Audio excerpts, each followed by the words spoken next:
You're listening to a Rock Candy podcast. Hi, this is Reese Roper, and you're listening to our newest podcast ever. Hey, everybody, this is Andrew and John, and we love this podcast because it's about us.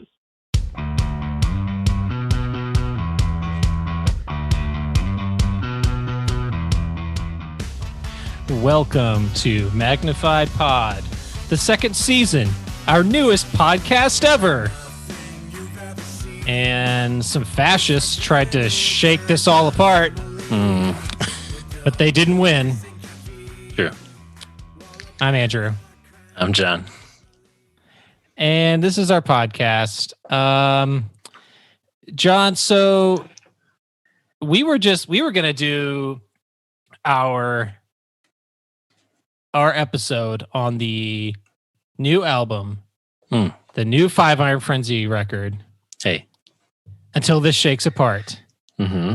We had this plan to do this tonight, and on this day that we're recording, maybe like an hour ago, they dropped the album for the Kickstarter backers. And so now all the Kickstarter folks who supported the Kickstarter have been commenting on the record and getting psyched about it, but we've been getting texts from people and you know, for those curious, you know, we have had an opportunity to hear the record ahead of time and some of the stages of the record kind of coming to be, and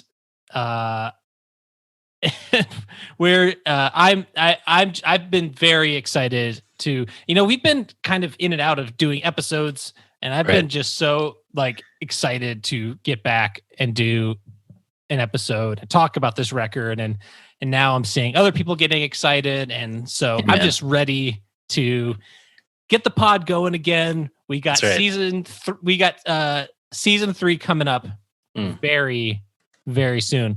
And so we'll probably That's right. That was supposed to be for the album coming out, but I didn't have it ready in time. So instead it's for our new season.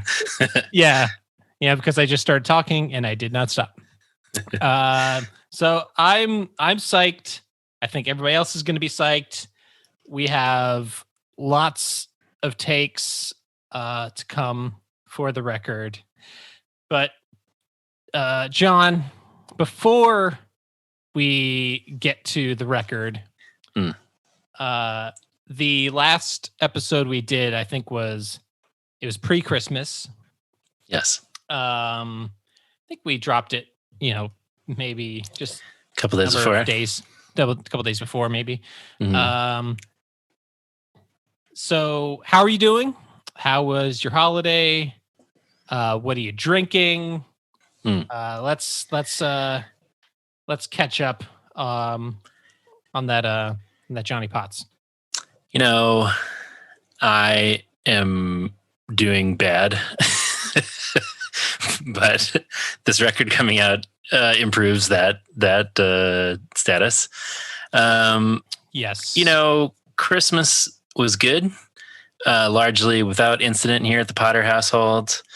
All had a couple weeks off. That was very nice. And then pretty much immediately after Christmas, my dog Harriet, who has been mentioned millions of times on the podcast, started having seizures. And, you know, she was 14 as it started happening. And over the next couple of weeks, things just really went poorly for her quickly. And she died. Maybe I don't know how long. What is time anymore?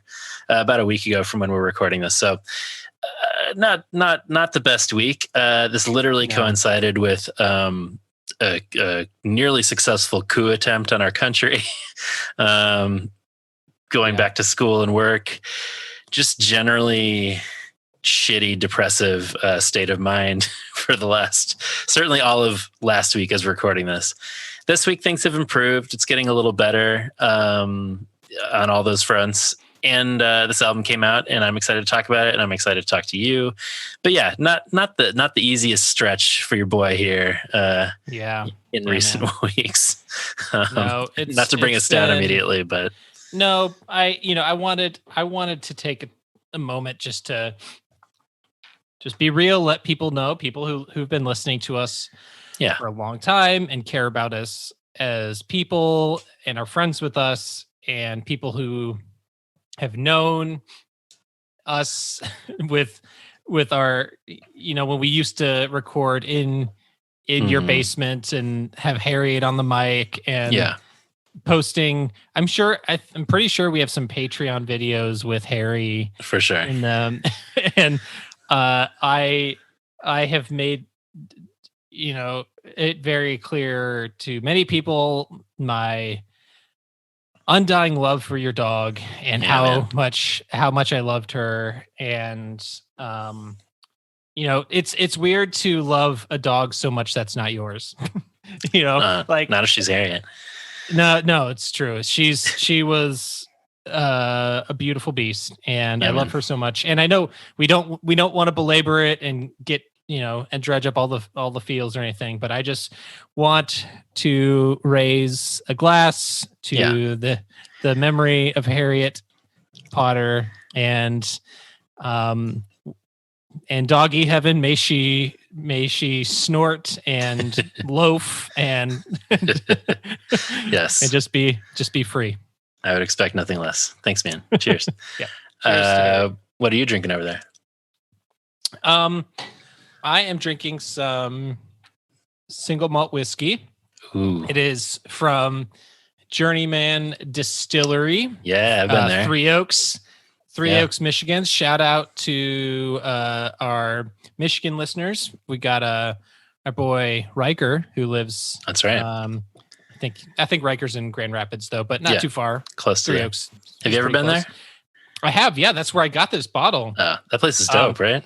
Yeah, I cracked this open on the day that Biden was declared victorious, and it's when Brian came over and we celebrated. And I've had this bottle for years, just sort of like letting it just waiting for kind of a moment to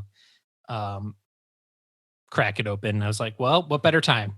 That rules. And then our professional loser of a president professionally losing in every single way he possibly could. So good. 2-time impeached president, 2-time loser of the popular vote.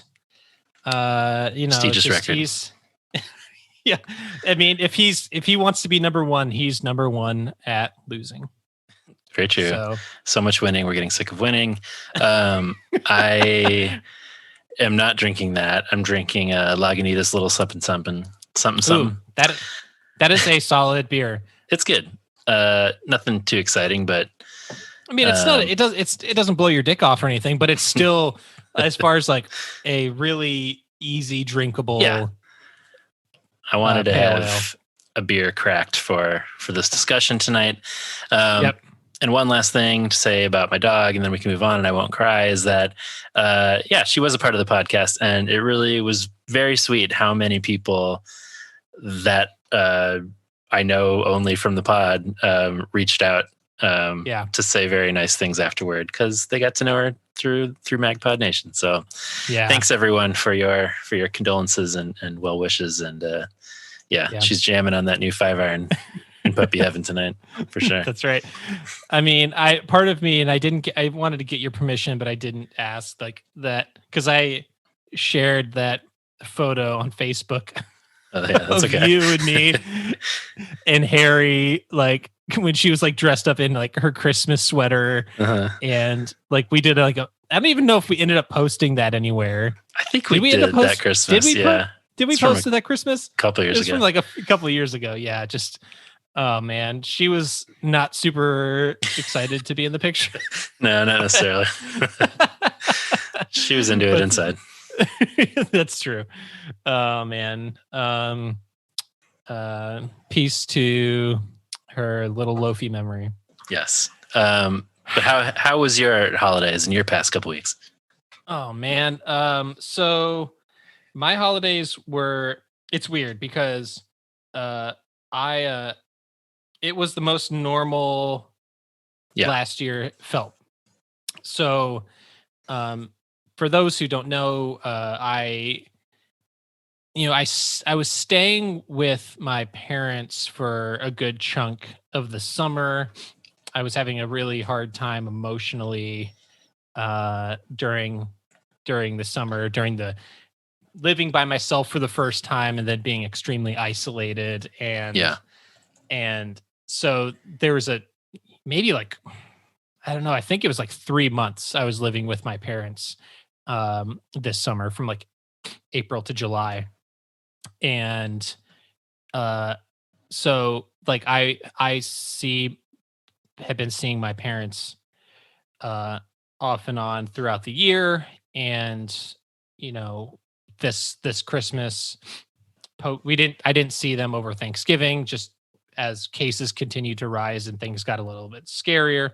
But over Christmas, everybody, I was like, I really would like to be able to see my parents over Christmas. And so um I was quarantining beforehand, and everybody got COVID tests before Christmas. And I stayed with my parents for couple days, maybe 2 or 3 days, I don't remember, for around Christmas. And we just had a regular traditional time together, and it was such an emotionally satisfying time.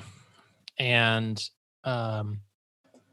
I I really needed I really needed that sense of like normalcy. And it was weird that how so many people did not have a normal Christmas, and I felt like that it was like the most normal time for me this past year. That's awesome. I'm glad you get to have that. Me too. So yeah, and you know, everybody's like, yeah, 2020 is finally over. And then 6 days into this new year, we have this attempted coup by a bunch of white nationalists, white supremacists, conspiracy theorists, extremists, terrorists, whatever, anything you want to call them. But what they're not is protesters. Right. That is not. They are very special, and we love them. And Donald Trump knows how they feel. Yeah. So. Yeah, and all he wanted them to do was remain peaceful. Right. He wanted the violent mob to remain peaceful. Keep being peaceful. Yeah. Yeah, keep being peaceful. As one does when they smash the windows of a Capitol and steal podiums and steal mail and take dumps on things and trash the offices of congressional leaders, that kind of peaceful. Going with the goal to murder members of Congress in some cases. Cool. Hang Mike Pence as they were screaming from the gallows they erected outside. Ooh. The longer that this thing went on, kind of in the days after, in retrospect, I think I at least realized we very narrowly missed what could have been much worse. Yep. And how scary that is.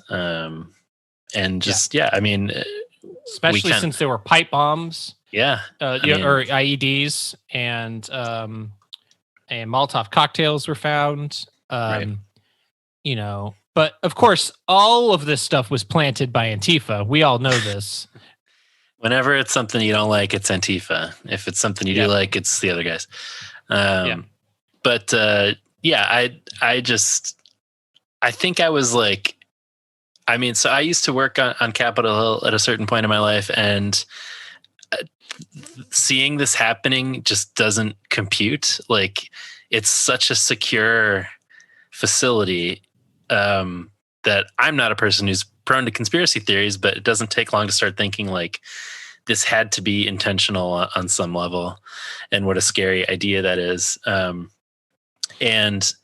I think just we talked about this a little bit just after it's happening, though, is like, this is as terrifying as this is, like, kind of the logical conclusion of what the last several years have been. And this is where, yeah, when a president says, no, I won't commit to a peaceful transfer of power, and keeps feeding that, like, this is the natural conclusion of that. So in some ways it felt inevitable that something like this would happen. I just can't believe that it ended up happening on the scale that it did.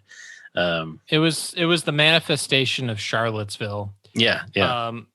And it is the ambiguous ways that Trump has talked about white supremacy and his like, people say, but he denounced, when you're slow to denounce something, it's not a denouncement. If you need somebody to tell you how to denounce the Proud Boys or white supremacists, and every time you do it, it sounds like you're being prompted to do it. Right. I do not give any points to that. So this was, people were saying like, oh, well, this was clearly planned, so it wasn't an incitement. This has been like, this has been in the works. Incitement. This has been a long thing. This was not a surprise to the president. He was talking about the people that were planning this, and we're talking about this back in December. This was all part of the plan to try and disrupt everything. And to say that Trump didn't play any role and has no responsibility in that, and has the fact that he still will say things like, we love you and you're very special. And then Ivanka Trump put out a tweet because her dad wasn't doing anything. Like, people were desperately trying to get a hold of him for hours to do something. And he was glued to the TV because he was loving it. He was loving this. And so then Ivanka tweeted something calling them patriotic Americans. Oh boy. And she ended up deleting it. But because obviously, but this is how they think of these people. Yeah. These people think that they're patriots. They thought that they were going to be a part of something historic, and they are, but not for the reason they thought. Yeah. I think part of why we would have talked about this regardless of the release schedule for the record, but like, the concerns of the album are very wrapped up in this political moment. And although the band didn't know this explicitly was going to happen when they obviously wrote the lyrics, like, it feels very much a product of the same kind of stuff that they're addressing. And we'll get into that as we get into the lyrics of the record a bit, but like, it feels, although the title of the album, Until the Shakes Apart, and the fire and the images of the uprising and stuff were more about the protests, Black Lives Matter and the statues coming down and everything last summer. This sort of, it feels like we're shaken apart even more, and things are even more on fire. And so it's kind of wrestling with this moment that I think some of us were hopeful that, like, as Trump, descended out of the regular conversation, this would be tamped down a little bit, and maybe that will be the case. But I think this element of just sort of unbridled fury is not leaving our country anytime soon. And no, Trump leaving office, this is organized, and they have spent the last 4 or 5 years, once they knew that Donald Trump was their guy, in the Stormfront website had the most traffic it's ever had once Donald Trump became the nominee. They saw themselves in this guy, and so they've spent these last 4+ years organizing and preparing and growing and becoming normalized. And we have to come to terms with the fact that this is no longer fringe as much as the Republicans would like to talk about this being. This isn't a fringe thing. This is a major group. This was thousands of people. And no, not every single one of them was a Proud Boy. Not every single one of them was part of some neo-Nazi white supremacist group or QAnon or all of that. But they all had different motivations for why they were there. But there were some people there with some very dark intentions. Yeah. And they're not going to just take the L and walk away. Right. Yeah. I think that's what my sort of fear is with all this, is like, there may not be this huge concentrated effort in one place nationally goaded on by a sitting president. But even if the group gets smaller, as it sort of like fractures, that's like scarier in some ways, like state capitals being the target of the stuff in the future, or even more this micro weekend, targeted things. Yeah. I mean, that's, as we're recording this, we don't know. This is, past John and Andrew don't know what happened on the weekend of 15th, 16th, and 17th. Because that's been some of the plans, that this weekend would be state capitals around the country would have other protests. And, you had, did you see the images of the National Guard sleeping on the floor of the Capitol? It's wild. It's just so baffling to me. Yeah. How many apologists there are out there for these groups, and the false equivalencies of this and the Black Lives Matter protests from this summer. Right. And it's so infuriating to me. Yeah. Protests is not the same as terrorism. And you might disagree with some people smashing up a Target, but that's different from thousands of people killing police officers and other people and trying to overthrow the government. So yeah, again, this is stuff we'll get into a little more with the record, but I do feel like, I think we've talked about this on the pod before too, that like the thing that I can't sort of wrap my head around how we get over as a society is like, with these social media bubbles that we've created, with these, tailored cable channels and varying degrees of fact-based news consumptions that people have, like, as we're getting in these little bubbles and we can no longer agree on objective fact as a society, like, how do you move forward from that moment? I truly don't know. And this is the natural outcome of it, where like they read their news, which isn't based in fact, but you can't tell people, no, my news is based in fact and yours isn't, when they won't agree on what fact is. So just that scares me, regardless of kind of what comes next, or if we're able to pull out of this moment a little bit, is just like, I don't know how to transcend that. And I do feel like this album addresses things concerned with that. So I'm appreciative for them sort of reckoning with this moment. But yeah, we live in a post-truth culture right now. Yeah. And it's mostly about what feels true. Was it Stephen Colbert from the Colbert Report that like talked about truthiness? Yeah, I think he was the coiner of that phrase. Yeah. Just like truthiness is like essentially if something feels true, or it's like, then it's true and it's real. And it's like, as much as Trump people would like to say, fuck your feelings, it's like, I mean, yes, this entire thing is about your feelings, that you feel that Trump won the election, despite 50 some courts with Trump appointed judges saying, get the fuck out of here. No, this didn't happen. And Mitch McConnell being like, no, that if you can't get Trump judges and Mitch McConnell on your side, and how much more fringe can you be? And that's so many people now, and that's what's so scary. Like, we lost our ability to think critically and reason. Yeah, and it just that I don't know how we get out of that. I mean, I don't think we're going back to having a few channels and a few major newspapers that everyone just took for granted was reported factually.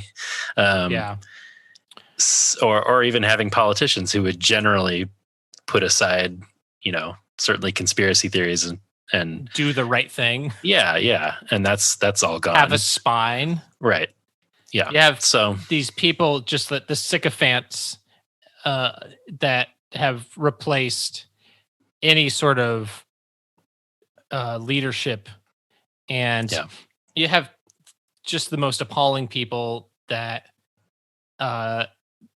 like the Lindsey Grahams of the world, and the Josh Hawleys and the Ted Cruzes. Yeah, these people that are just unbelievably gross and opportunistic in a way that just blows my mind. And I guess I was naive to think that I didn't think that we had this many fascists in the country. Right. But evidently we have leaders who, they talk about cancel culture, but they're like, let's cancel 80 million votes of of people who voted for Biden. Yeah. And literally the only news story that I saw of someone voting illegally was a Trump supporter who used his dead mom and voted with her name in her ballot. That's the only story I saw. And even that is like, that's not widespread voter fraud. It's fraud, but widespread voter fraud to swing an election doesn't exist. Right. The voter fraud that does exist is gerrymandering. Like, if we want to talk about voter fraud, if we want to talk about how Trump could have won still while losing the popular vote, that still could have happened, and it wouldn't have taken that many more votes for the Electoral College for him to pull that off. Yeah. That, to me, is what's fraudulent about our system, is that in the two Republican presidents that we've had in the last 20 years have won the Electoral College but lost the popular vote. And that, to me, is like, if we want to talk about, they keep talking about, these 70 some million Trump voters are feeling like they're not being represented. It's like, okay, well, let's talk about what happens when we elect somebody that a majority of the country didn't vote for. You know, that is a serious conversation we need to start having now. Yeah. Because nobody should want that. Yeah. No. And when voter suppression is behind so much of your political calculus to win, obviously it's based in fraudulence. Like, this whole thing of Georgia flipping is evidence of not the fact that these are red states turning blue, but the fact that these are states with large black populations that have been suppressed for hundreds of years now. So, yeah, I mean, I feel like the whole calling, it's always the thing that you're like saying the other side is doing that you're actually doing, it is 1 billion% projection. Everything that the Republicans cry foul about is it's always projection. Yeah. That's the part that is so maddening. Right. So Can't you see this? Can't you use your brain to see that this is what voter fraud is? And what we end up with is somebody who's the only person who's been impeached twice and lost the popular vote twice, who as a result has decided a third of the Supreme Court and a third of the federal judges in the country. So that doesn't seem like a system that is working great. Well, let's be honest, that the judges are it's all Mitch. It's been all Mitch McConnell. Of course. Mitch sold his soul Yeah. and sold out the Republican Party and conservatives because he thought that Trump would be a lame president that he could manipulate and that he could use these 4 years to push forward his agenda. And the result is obvious. You know, this is what we've gotten because they chose a guy who's a demagogue and a white nationalist fascist wannabe. And so now they're like, well, we can't, and fuck you guys. Like you want to pretend like you're above this when you have enabled this for 4 years. Growing a spine and saying, this is the last stand when there's like a week left to go. It's real profiles and courage. Yeah. The Democrats need unity. And it's like, give me a fucking break. You're talking about people that tried to kill me. Yeah, right. Like it's amazing to me that these people, they have stirred this pot and whipped all these people into a frenzy, and now that not even a 5-iron one. Oh, that was really good. You nailed it. They whipped these people up, and now that they're like, I think they realized like, oh shit, like I'm actually legitimately scared of the people that we have created. We created this monster. Yeah. And I don't know. It was like one of those tweets that I kept saying that I don't know who to attribute to, that somebody's like, is there any precedent in like culture or movies or literature about someone creating a monster and then like losing control of that monster or something? Sounds like unfamiliar. That. Yeah, it sounds unfamiliar. I don't know. And I think that's what's going on, that Mike Pence and these other people, that they're just like, oh, these are our districts and these are the people that voted for us, and I'm going to not have a spine and vote against the reality, like or vote for the reality of the situation, but like I'm gonna be like, well, let's throw out these electoral votes, let's throw out this election and start over, or give it to Trump or whatever. And it's just like, you guys. Yeah, it doesn't. I hope it was worth it, bros. But getting a majority on the Supreme Court doesn't seem worth it when you and your colleagues were nearly murdered in an attempted coup on the floor of the Congress. So, and giving COVID to other people because they fucking God wouldn't, damn it, wouldn't wear masks and had to be in tight quarters because they were going to be murdered if they weren't hiding. And it's just like, you guys are such fucking assholes.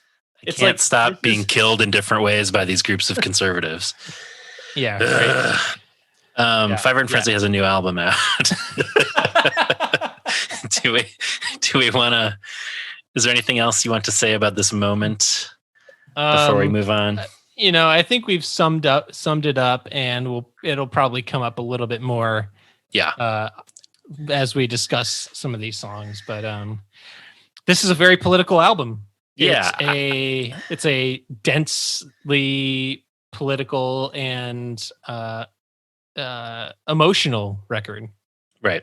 So yeah, I think I've been more aware of us going on long-winded leftist rants on the pod in the past, but this is a long-winded leftist album. There's like no separating what we're ranting about from what the majority of the songs on this album are about. So it feels very of a piece. Yeah, if you like, John, if you want me to just take the long-winded leftist rants and you can just sit back, that's fine. Like, if that's what you want, but like, I'll just let Reese do it. Right? We can just read Reese's lyrics verbatim. And I'm going to. All right. So yeah, we'll take a break. And when we come back, we will go track by track of the new 500 Frenzy record, Until This Shakes Apart. Woo. Hey Sugar, I'm Erica Michelle. I host a voice diary called Brown Sugar Diaries on the Rock Candy Network, where I spill all the tea about my dating experiences, life lessons, my journey to healing and wholeness, my life as an entrepreneur, student doctor, CEO of a nonprofit, and I give my opinion on the current happenings of the world. You see why I have this voice diary? I got a lot of stuff to talk about. Tune into Brown Sugar Diaries wherever you listen to podcasts, and let's sip on this tea or wine. Your cup, your business, sugar, okay?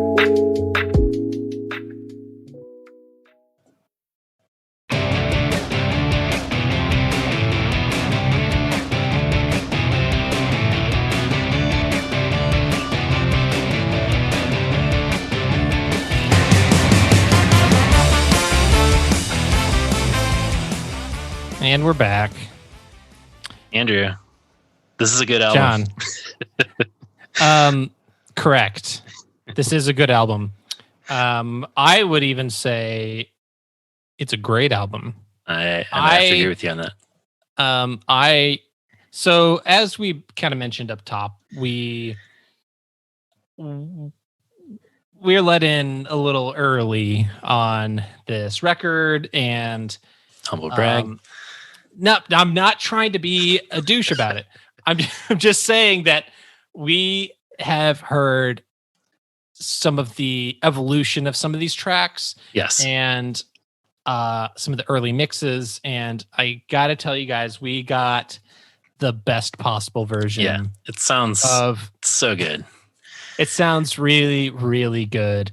And some of the slight tweaks that they did make all of the difference. I can't believe how much a tiny thing can make all the difference, or just an additional horn line or an additional like little vocal adding in a little bit of a, I don't know. There's just a lot that happens, and I think we need to. So yes, why don't we get into a little bit of the details on who was involved in Scott Kerr. Hey, the madman. I've heard of him. He had his hands all over this. Yes, we have our boy Jeremy. Jeremy S.H.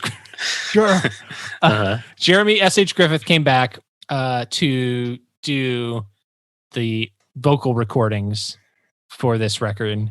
Mm-hmm. And he was responsible, I guess, for some of the mixing, but I think Scott was pretty much the main dude, the main producer and engineer on the record. Main engineer, yeah. Produced and engineered by Scott, vocal production by Jeremy and Scott, mixed by Jeremy, mastered by Jonathan Berlin, I believe, who is from Sun Bears, who we talked about with Jeremy and or Matt Langston. I can't remember now. I can't remember now. Maybe both of them, but I believe he mastered it. And yeah, we'll get into it more, but we love those Scott Kerr production flourishes. And I think those are all over the place on this album in a great way. And to your point, we heard earlier versions, and those added flourishes since then really do just like put a lot of these songs over the edge for me. They sound great.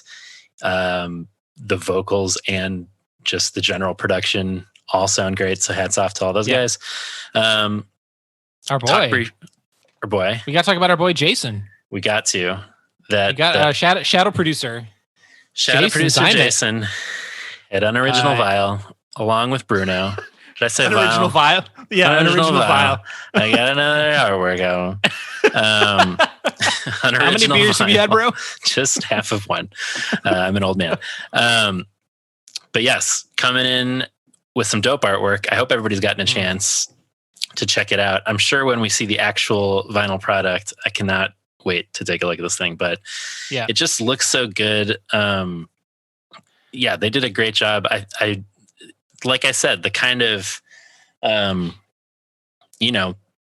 photo that comes underneath the letters of the cover until the shakes apart come from Minneapolis from the uprising, and it feels like a record that's addressing the world being on fire, and it looks appropriately matched to that. And we mentioned briefly before we started recording how dope the tally mark logo looks in this iteration, all So kind of sick. scratched up and metally. It looks so cool. It looks so cool. I think it very much fits the aesthetic. A clean, tally mark just would not work, because this album is dark and heavy and dropping all kinds of truth bombs, and there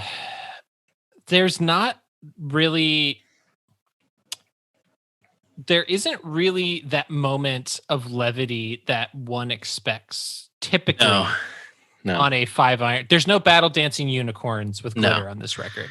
There's a pair of songs in the middle that are the closest it gets to silly-ish, but there's no straight up silly song. No. I mean, I don't even know what you'd be referring to. We'll get there. Okay, because I mean, like, I don't there's silly-ish. Yeah, not just straight up silly, but I mean, whatever. Old Anxiety and Homelessly Devoted to You are probably the closest to just kind of like fun and relatively silly. Homelessly Devoted to You is not a silly song. Okay, well, I look forward to your breakdown. Okay. There's we'll get there. Yeah. But yeah, I as we talk about this pair of albums, the most recent one, I can only kind of think about it in context with Engine, because I think about them as sort of like the new iteration of 5-iron. And like, again, objectively, I don't think that you can argue that these are their best two albums and that this is probably their best, which is like a hot take to throw out there.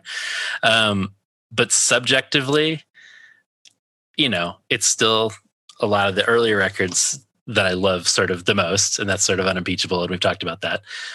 Right. But as far as like what I want to hear from them today, it feels like such a cool follow-up to Engine, which is kind of like peak new 5-iron for me. Like, if Engine A Million Plots is sort of melancholy in tone, this is like just righteous anger in tone. Here's what I'll say. Yes, our newest album ever, and Upbeats and Beatdowns, and Quantity. Like, I love those albums and I love those songs. But when I'm thinking about going to a 5-iron show in 2021 or 2022, Jesus Christ, I want to hear Engine. I want to hear Until This Shakes Apart. The stuff that they have, their last two albums, the body of work of 5-iron Frenzy has gotten to a point in these last two albums where I feel like they have found a wheelhouse, and Scott has really dialed it in. Dennis has really dialed it in. Yeah. And we need to shout out Dennis, because he had a big role. It would appear on a lot of the songwriting with Scott on this record. But I do I want to hear Arnold and Willis and Mr. Drummond like for the 97th time? Right. I mean, like, I'm just saying, dude, like, it's not that I don't love those old records. Of course I love them. And they, like you said, in our minds, some of the nostalgia and the unimpeachable, unlike our president, nature of these older records, like, it's there. But when we talk about the objective nature of the strength of the songwriting, Totally. the importance of like, let's say like if Five Iron came back in 2021 with a batch of like fun and lighthearted songs, we would be like, what the fuck are you doing?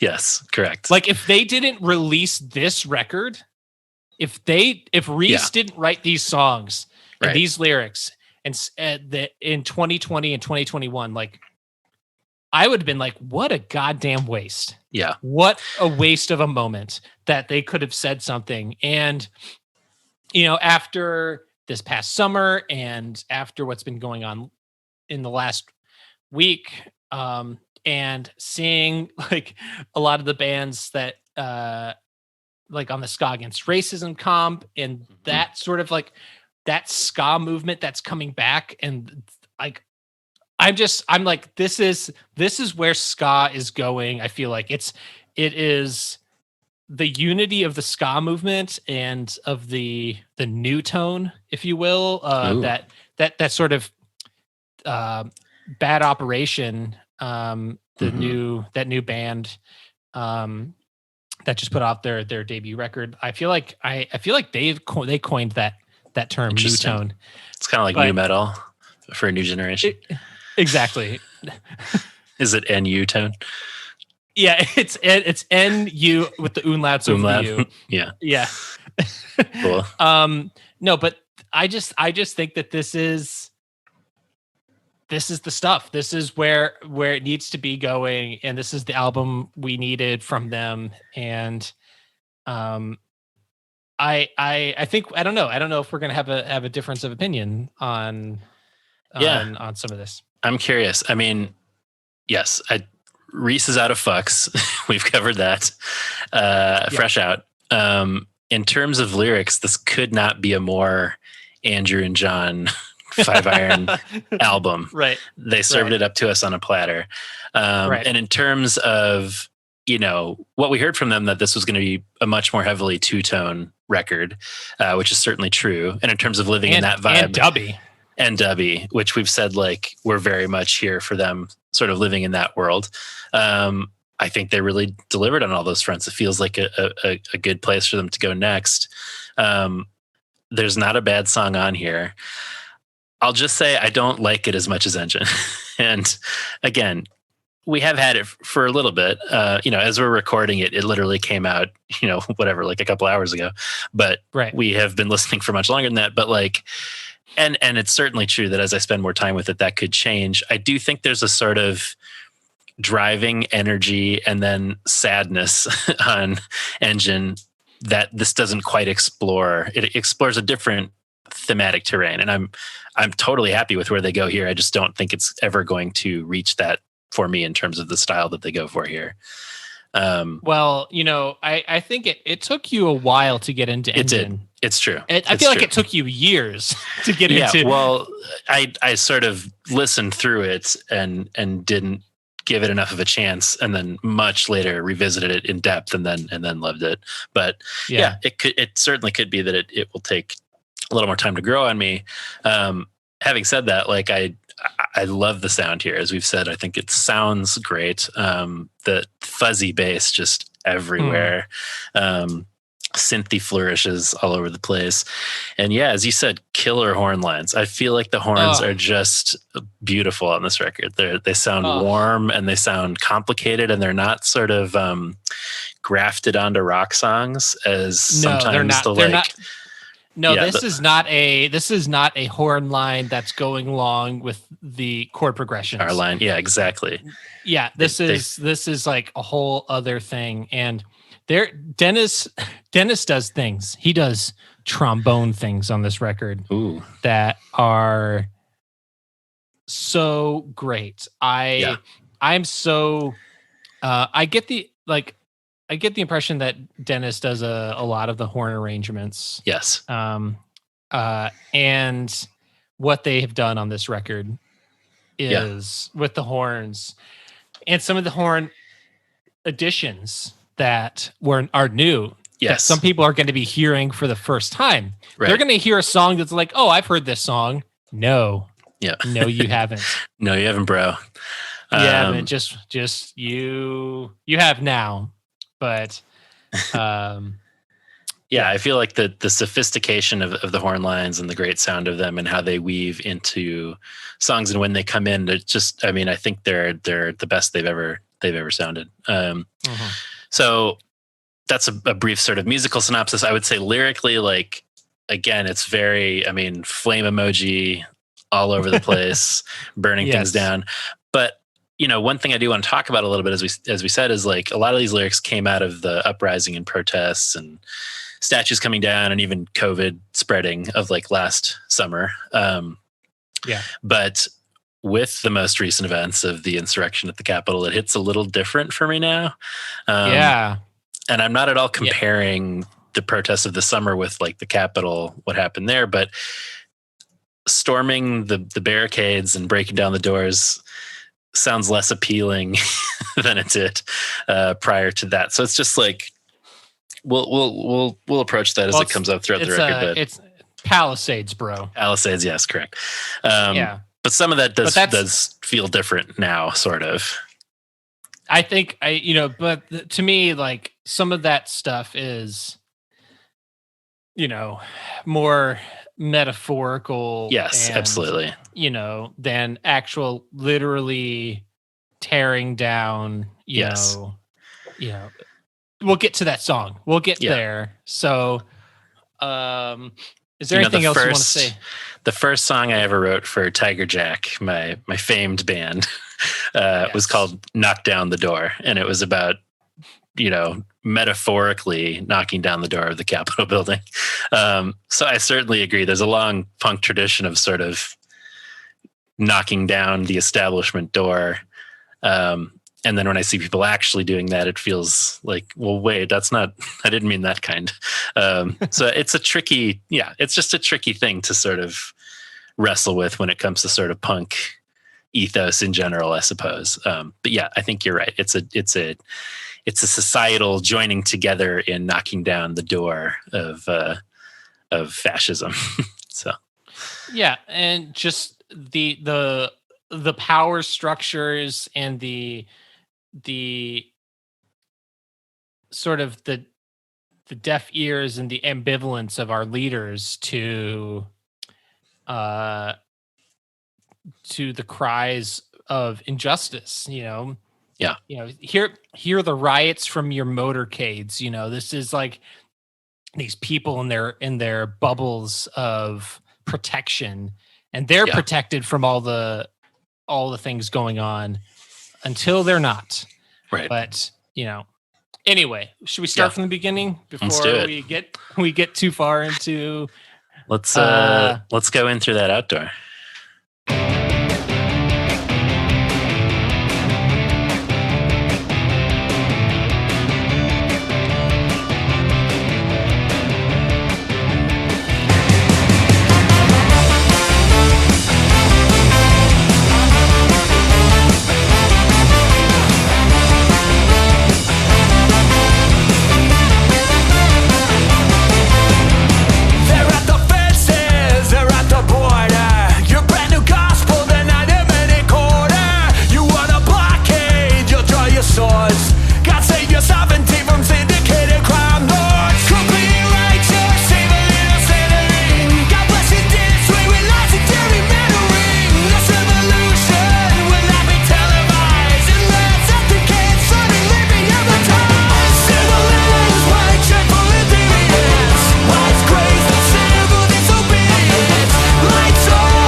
This is such a great opening track. It is. The driving drums and that great guitar riff. It was to me, like, before the track listing was even laid out. I was like, this to me is the opening track. Yeah, I think you're totally right. It's a great get hype song. And in fact, it's my number 2. Oh shit. That's great. Yeah.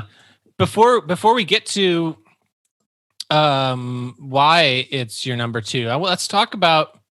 I feel like this is a sort of a sister song to Old West, because you're starting off the album calling out our government for the treatment of the other, quote unquote, the other, and using your religion as a justification for those actions.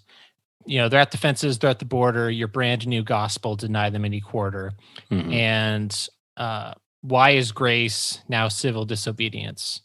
This sort of like, shouldn't we be welcoming the stranger? Isn't this primarily and specifically, your brother's at the door, bless the poor in spirit, your sister's in a cage, but you do not fear it. Yep. This is the sheep and the goats. This is what Jesus was saying in Matthew. They're like, when did we see you hungry or thirsty or a stranger? This is something that I've been thinking about this record and sort of the content of it. I've been I foresee, and I'm preparing to see some takes from people about this record and how far left it is and progressive it is, and how there is not a worship song on it, and how it's so political and it's not really a Christian record. But I would argue that this is the most Christian record. Ooh, I like that they've take. written. Yeah, I think this is some of the gospel truths. The ways that Reese conjures the name of Christ in this record is not in a worshipful tone, as in you are using his name for profit and to deny people their humanity. And here are all the ways that you're not living up to Jesus's call to love your neighbor. Yeah, I 100% agree. I had in my notes that it's an album that is largely about taking God's name in vain, like what that really means. And that's something that Five Iron has always addressed in different ways, but it feels like those chickens have really come home to roost in our current climate of like, not only are people using God to do these objectively evil things and make more money and be spineless, as we mentioned in our first segment. But they're doing it in a way where it's like, but you can see how nakedly they're just using that. And so that offends Reese and the band as people who proclaim Christ to be something other than that. So yeah, I feel like that kind of gets back to that. It offends me. Like I'm offended. Right. Totally. Like it doesn't, you don't need to be a Christian to be offended by the weaponizing of religion. And that to me is what is so gross. And because I see the people in my life who are so sincere in their faith, and the hurt of like what the cultish ways of evangelicalism and Trumpism has done to what they see in just the feeling. So it sucks. Like as an empathetic person, I hate it for people of faith and what it's and the sort of the tension it's bringing out. Like tension is good. Like I like struggle in your faith, struggle in your beliefs. Like I believe that's important, but like this sort of like behavior of the like he said, your sister's in a cage, but like these people just don't care because it's it's the other, it's whatever, they're brown people, they're a scary caravan. Ooh, Yeah. If we can get to a point as a society where, as the songs on the record reflect, we're putting kids in cages and murdering them with guns and not doing anything to stop it, and doing it in the name of God, your worship is not going to be songs of praise. It's going to be these like pleas to stop doing this in God's name, and various prayers to God throughout the album about like, don't let this be the way that it is. So yeah, I would say all of that is largely why it's my number 2. But then I got 3 words for why it really makes it for me. That bridge, baby. The bridge fucking rules. We got to hear a little bit of that breakdown. Ooh. Hey.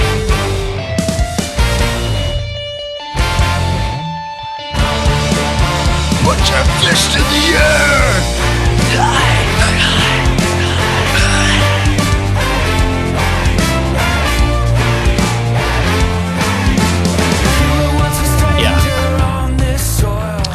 I mean, that bass is so good. Yeah, man. I was already on board for the song. I love a sort of driving 5-iron, all out song. But once that breakdown happened and then into the hey, I was like, okay, well, I guess this is in my top 3.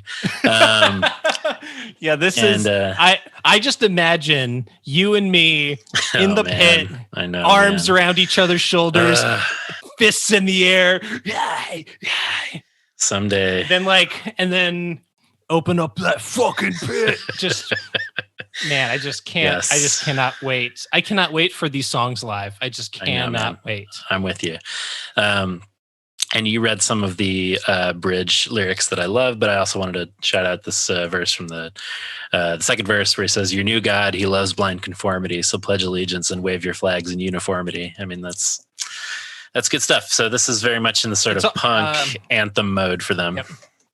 Yep. And especially last week when we saw those thousands of Trump supporters and people bringing their Trump flags and replacing the American flag with the Trump flag. Right. But Colin Kaepernick, he was disrespecting the flag, right? That was too much. Yes, too much. Disrespecting the flag and replacing the American flag with your false idols. So cool. John, we're gonna have so many spicy takes on this record. Okay, should we move on? Yes. You know what we need to do? Actually, we need to go from the end of In Through the Outdoor into Lonesome for Her Heroes. Love it.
Oh man, I am so into the dubby, overt ska, of this song. The guitar, the horn lines rule, the subtle little keys in the background.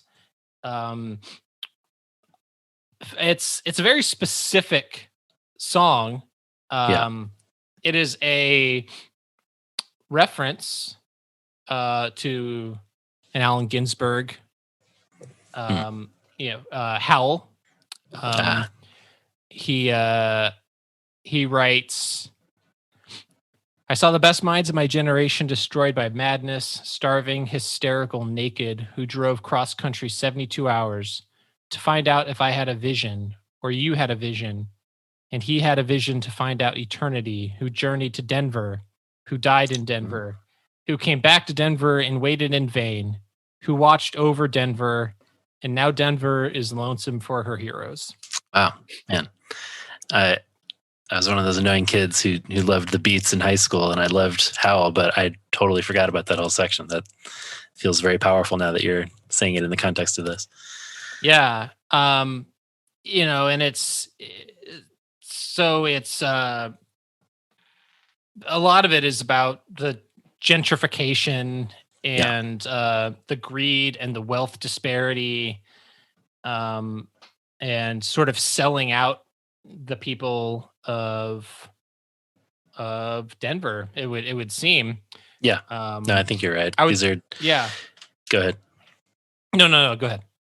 I was just gonna say these are Reese and Dennis lyrics, more fire lyrics, and I think obviously it's specifically about Denver and lamenting what happened to it, but I feel like it's applicable to what's happened to many cities, which is like right, the working class or the poor getting pushed out for the rich, and just how that's kind of gone across the country, and they're not pulling any punches. He says the hero's gone, the city cast to swine.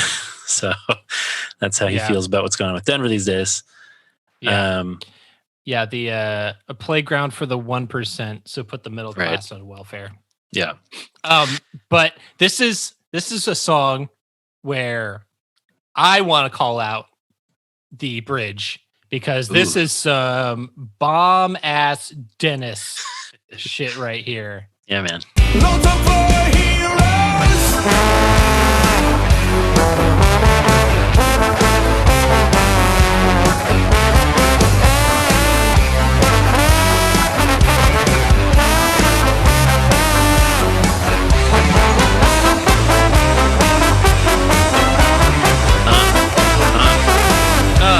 Get it.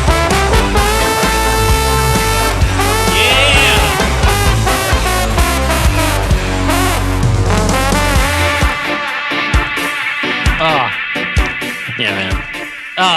It's that so rolls. Good. Those little dubby textures and the reverb. It's so great. That song. So this is this song. So this isn't in my top 3, but in terms of songs on this record that moved up in my appreciation for them, this is that song. Like I liked it when I first heard it, but the more I have listened to this record, this is the song that has moved up in the ranks in terms of appreciation for the most. I could see that. Yeah, it's I'm glad that you started it where you did with the ending of In Through the Outdoor, because again, those like echoey, dubby keys really make the texture of this thing, and this feels like such a textured album. And I just love the kind of space that they're playing in some of these dubby songs, where it feels like there's kind of some freedom to put some musical flourishes on it that they might not always have. Well, it's also similar to me to Engine with Against a Sea of Troubles into So Far. Yeah, it kind of has that same sort of like transitioning, not the same sort of energy of So Far, but that trailing off of the song and just sort of transitioning seamlessly. Yeah. So I'm very into it. Same. And a song that we're all familiar with now.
That's another great get hype song. Yep. I feel like So We Sing is just one of the perfect examples of the ways that Scott and the band, I know we keep calling out Scott, but I feel like he seems to be kind of that driving force behind a lot of the textures. Yes. In like, and if he's not, feel free, the band, to correct us. But I feel like in our times that we've talked to him, that just seems to be kind of his thing. We saw that a lot on Yellow Second. So, but this song specifically has so much of that. And I love it. I love all of those elements, all of that, the depth and the texture that is brought to pretty much all of the album. But I think it's very clear in So We Sing. Yeah, we've already covered this song, but I will say now, hearing it in the context of the album, it is a top 3 contender for me. I really like this song. Me too. That really catchy chorus, the sound overall, as you said, that punchy sound of the horns that we called out last time, I love. And then that, I love the organ keys sound in the bridge that we called out before, the synthy flourishes throughout, like you're talking about. And then that fuzzy bass. I mean, we've talked about the fuzz bass on this record, but it's just wall to wall. I asked Scott how he achieved it, and he's basically saying he ran it through a pedal, which has like that overblown, overdriven tube amp sound from the pedal, but then he runs a dry direct input signal that he puts some plugins and stuff on it. But whatever his process is, it sounds so cool. I really like it a lot. It sounds really cool.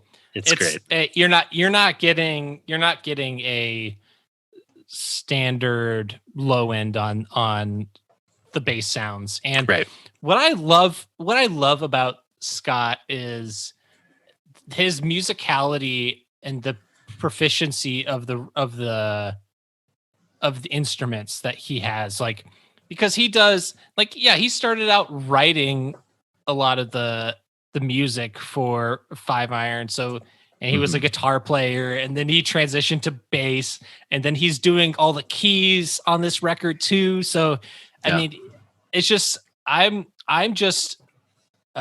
don't throw around genius, but I think we've said it a number of times that he's just a melody genius. And I love all that he brings. But there's some other, I don't want to just keep talking about Scott and Dennis.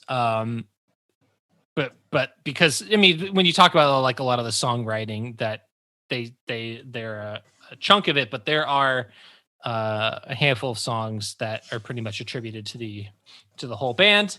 Yeah. And we get some Leonore background vocals on this record. Ooh. Fucking finally. Right?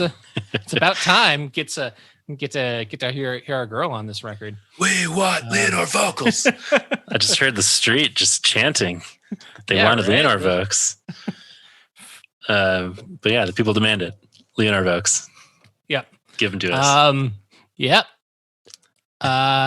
Next song. Bullfight for an Empty Ring. Oh. Ooh. Yes. This is memorandum, nil desperandum. I will read the news with reckless abandon. Another protest and the world is in distress. Another bomb explodes and another finger blames the press. Shoot before the arrest, guns for teachers, Kevlar vests, cardboard for the home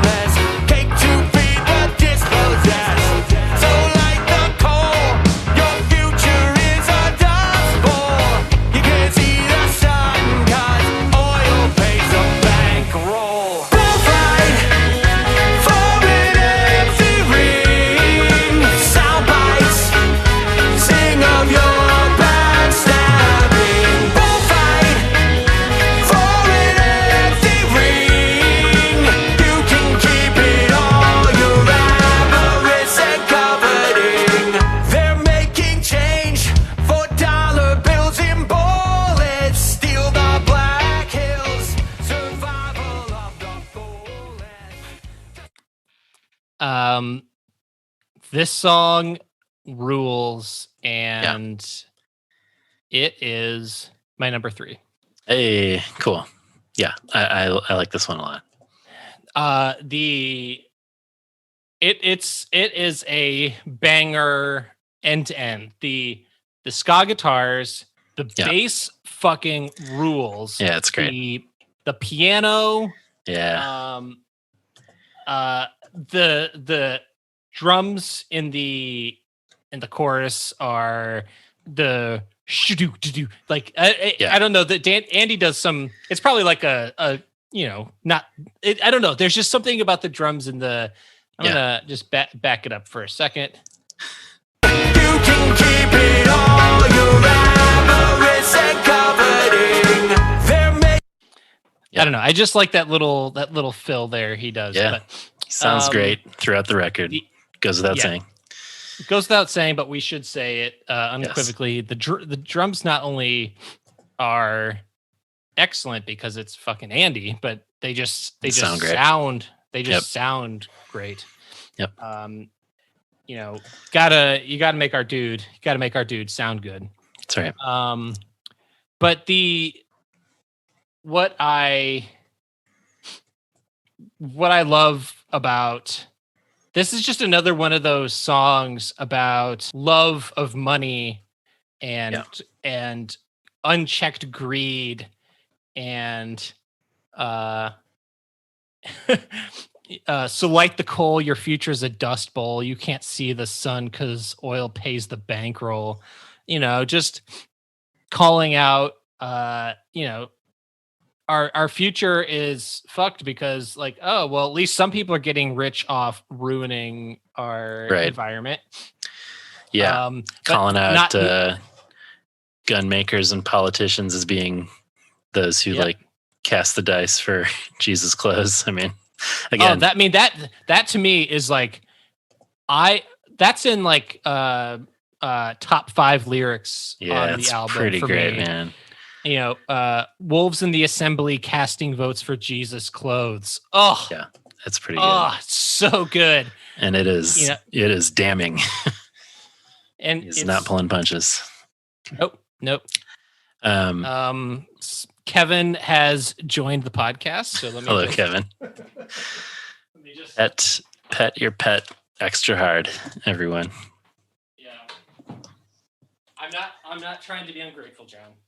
No, I know you aren't. She jumped up in my lap and started sniffing the microphone. So I'm like, this is distracting. Yeah. So everybody hug your pet. Yeah. Extra hard tonight. Anyway, so we were talking about politicians selling us out. Yes, we were for the next hour. No, but the casting votes for Jesus clothes part. Yeah. It's just like these people that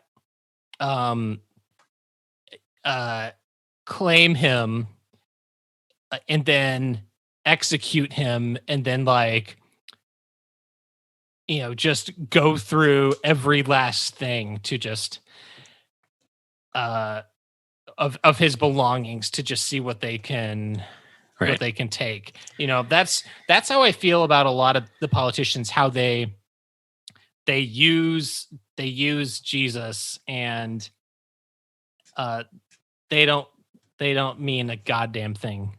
Yep. Of these convictions that they claim to have, they don't care. No. They're wolves in the assembly. Yep. But you fold your hands to pray only later just to wash them. This is we've been seeing this so much. Yeah. In the last week, these especially people like Lindsey Graham, who literally almost verbatim said that he was, after all that had gone on, he was out. He didn't want to have anything to do with it. It's like, bro, you were help nailing Jesus to the cross, and then you're just like, oh no, I don't want to have anything to do with the repercussions to what I've contributed to. Right. You can't. It's like it's so frustrating, and it's this.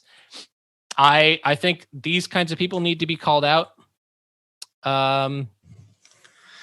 Tons, and every day, forever, until the end of time. Yeah, they these are lyrics by Reese and Scott, and I think they're great. And you know, one of the things that Reese talked about with us that we've mentioned a couple times is like sort of struggling with part of the Five Iron sort of ethos is calling out others, yes, but pointing the finger back at yourself, and that he was struggling a little bit with like feeling like it was too much calling out others and not enough focused on himself. And we were kind of like, you know, I think you get a pass right now. Like for this moment, it is okay to have an album of songs about calling people out because there's stuff going on that we've never had to deal with. And I'm glad that he sort of stuck with that because it's a lot of pointing fingers and rightfully so. For the lesser good, you bought the greater wrong. You have gained the world but lost your song. You could end the suffering, but all you want is everything. You could end the suffering, but all you want is everything. Yeah.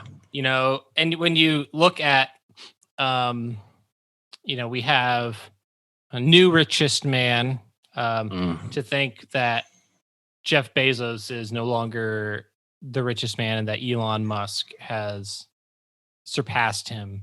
I mean, just the unparalleled greed. Yeah. And the immoral nature of being that obscenely wealthy. Yeah. And how easy it is when you're that wealthy to turn a blind eye to literally all of the suffering that exists. Yeah. I think that goes hand in hand with the idea of like, you know, some of these folks in power could stop this process, but they don't want to give it up because there's power to be gained. So why cut ties now?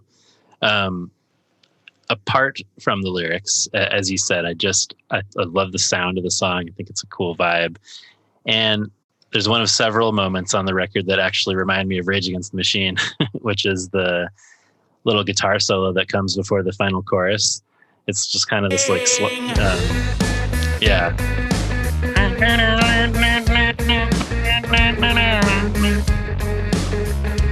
That feels kind of Tom Morello to me.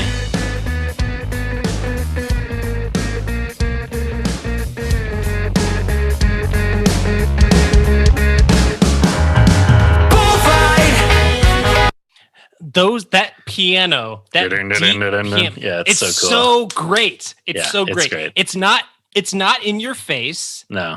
It's not like a really high tone. It's a low thing, but it sounds so great. It's great. And it's one of those things that I really connected with on this song. Agreed. Yep. Good song. Great song. Feeling like a renegade, bro? Ooh.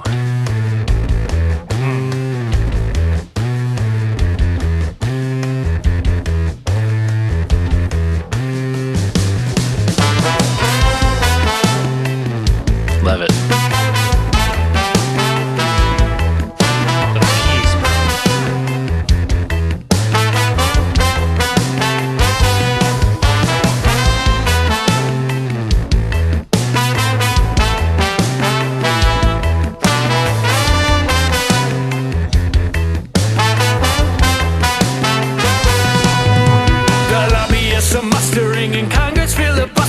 Procrastinating, delegating, multitudes are suffocating, and the bullets sing, all that freedom ring. I rerun in the next school, dismantle it for minuscule. Another sense of tragedy is blotted out by apathy. From the trading floor, they watch their profits soar. Sing a mess of laissez-faire, close your fists, you billionaires. Close your eyes to our sons and daughters, and to whisper all about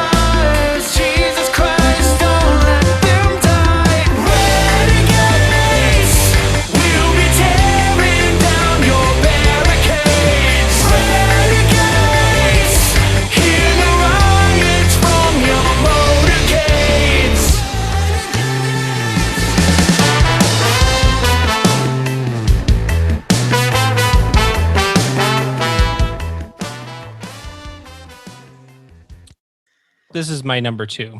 Okay. I wondered if it would make yours. It's probably my number 4, just outside, but certainly a contender for me. This song cannot. So this is again another song that calls out our spineless politicians. It calls out the NRA. It is primarily about school shootings and the proliferation of guns and kids dying at the hands of said guns. And this is the most powerful, in my opinion, of the probably the most powerful song on the record, specifically because of the bridge. So, yeah. Should we listen to that, or did you want to add some thoughts before we got to that? No, bridge? I agree with all that. I think you're probably right that this is at least lyrically the most powerful song, and that the bridge is the most powerful part. So let's hear that. Love that. And the Son of God, you call the Prince of Peace. You want his worshippers to make your sails increase. And the Son of God, all clothed in righteousness, you want his followers, but not the pacifists. You want your ledgers black, we want our children back. Renegades, we'll be tearing down your... I get chills every time. You want your ledgers black, we want our children back. You know, it's brutal, man. It is fucking brutal. There's a line that we didn't listen to. They hope we overlook the halls at Sandy Hook. Yeah. Which is I mean, it's the fact. I still think that after that moment in our history, our inability to pass any sensible gun legislation after that moment was probably the most morally bankrupt moment in one of them in recent years, that we couldn't look at dead children and be like, oh, maybe we should like do anything, just like and I remember watching Obama come out to the Rose Garden to give his he was pissed, and just like, I mean, who wouldn't be? It was right. He was just like, I think he was just so overcome with like, I mean, not just grief, but like righteous anger. Righteous anger, which this song is. Yep. But again, another song about the weaponization of Christianity for the benefit of those in power. You know, it's gross and it's heartbreaking, and I can't. And then you have people like Alex Jones that pushed the narrative that Sandy Hook was a false flag, and then you have these parents needing to suffer from these conspiracy theorists who are claiming that their children actually weren't murdered. Right. You know, and it's just like some of the most evil bullshit that exists, but at least the gun manufacturers are making money hand over fist every time there's a mass shooting. Right. Yeah, it's like what we were talking about in the first segment, where it's like, again, not just the like, if there's something bad happening, you of course are the one who are behind it, and so you have to like twist it, you know what I mean? Like make it the opposite. So like if you set something on fire, you're like, well, look at you set this on fire. And it's like, no, you didn't. You did. That like, that's the only way that these conspiracy theorist types can like process something that atrocious is just immediately being like, no, it wasn't real. It was a false flag. Or no, that was Antifa. It wasn't us. Just like switching it around like that. Yeah, I think these are some of the best lyrics that Reese has ever written. And Yeah. I also wrote down, "You want your ledgers black, we want our children back." I mean, I will say, like, just this song hits hard as a parent. It hits hard for anybody, but especially in the bridge, when this is the like plea I was talking about. We whisper lullabies, Jesus Christ, don't let them die. When we send our kids to school, we're worried about whether they're going to be, human sacrifices to appease this country's religion of gun worship. It's just a fucked up state to be in. And you got it, like, and I'm not trying to be intentionally dark or anything, but like, you got to think about how the kids at Sandy Hook are about the same age as your kids are now. Yes, and like you hear this, you hear this song, and it's just like, and when I think about, when I was listening to this record and thinking about like how there's not an overt, in much like Engine, there's not like an overt, obvious worship song on here, but when I think about worship songs, like I just think this song feels like a prayer, know? Right. It's just like in the way that like other biblical characters wrestled with God and they would speak to God, and just like, like you said, Jesus Christ, don't let them die. It always hits me. I'm not even a parent, for God's sake. And but like, I still, I just see the way that we, year after year after year, we fail our children. Yeah. And I grieve, as we all should, as everybody should, if they have a goddamn heart. Right. Yeah. It's a backwards way to be a society. But yeah, and we talked a little bit about this is where some of the breaking down the barricades and storming the Palisades lines come in, which do feel a little different to me after the last week. But I think, again, to your larger point, this is about, this is a metaphor about the state of things. And musically, I would say, again, I just love the fuzzy bass, the horn line, the keys, but that bridge in particular, when it's those organy keys that come in and just the acoustic guitar, it almost sounds like Radiohead. It's this like kind of weird spacey sound. And then again, the chorus coming in with that almost like Rage Against the Machine style, like that sound. I really love it. It all working together, these sort of like disparate elements weaving together for one kind of powerful song. So yeah, definitely. This was the one I wrestled with the most, whether it would go in my top 3. Ultimately didn't, but I love it.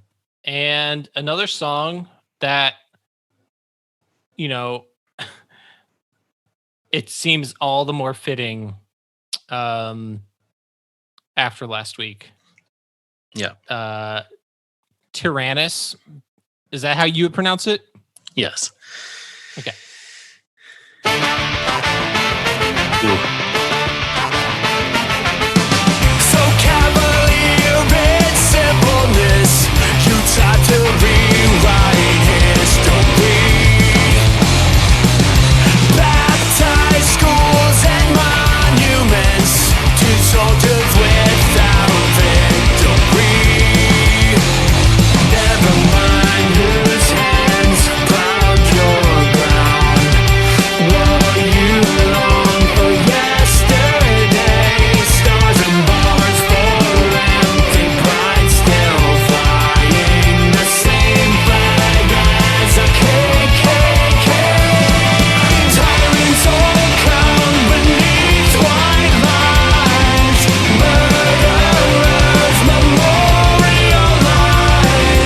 All your world was rotting violence, traitors training fellow tyrants.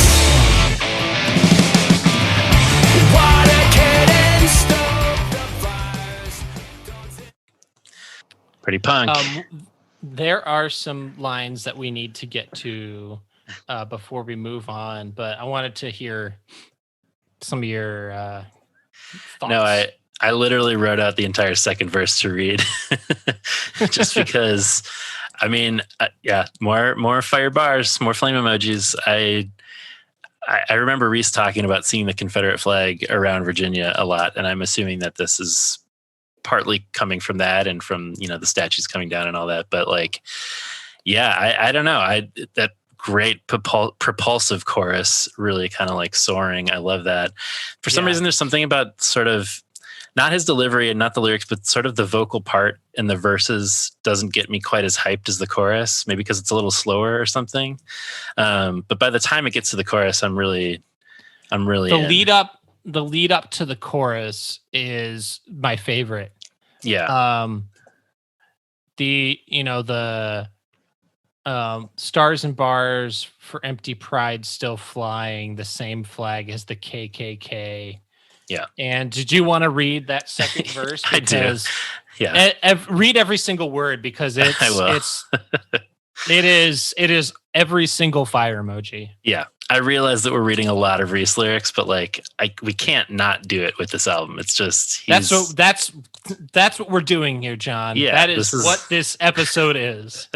We're reading so much, but we haven't had an album in like 7 or 8 years. So yeah, it's true. Well, we'll just start from the beginning and read every lyric. You know, that's what this episode. That's what will we be. want to do. That's what we're gonna do.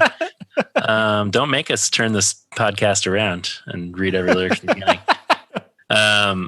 We'll turn this whole podcast around if you guys don't. Okay, more serious. So verse 2. Water cannons stoke the fires, dogs and lynchings, glass and spit. Tell me what you fly that flag for, you two-faced lying patriot. Your generals are dead and buried, lost to time the cause they carried. The statues that they never earned will bulldoze as your flags are burned. Whew!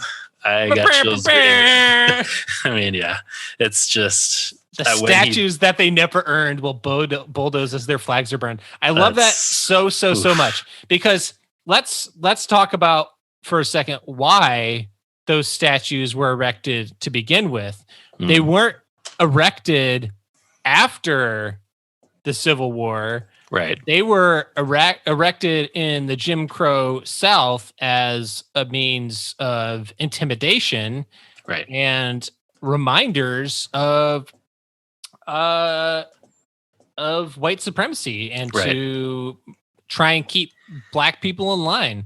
And that's what those monuments mean. And so when people are like, you're tearing down history, fucking no, they're fucking not.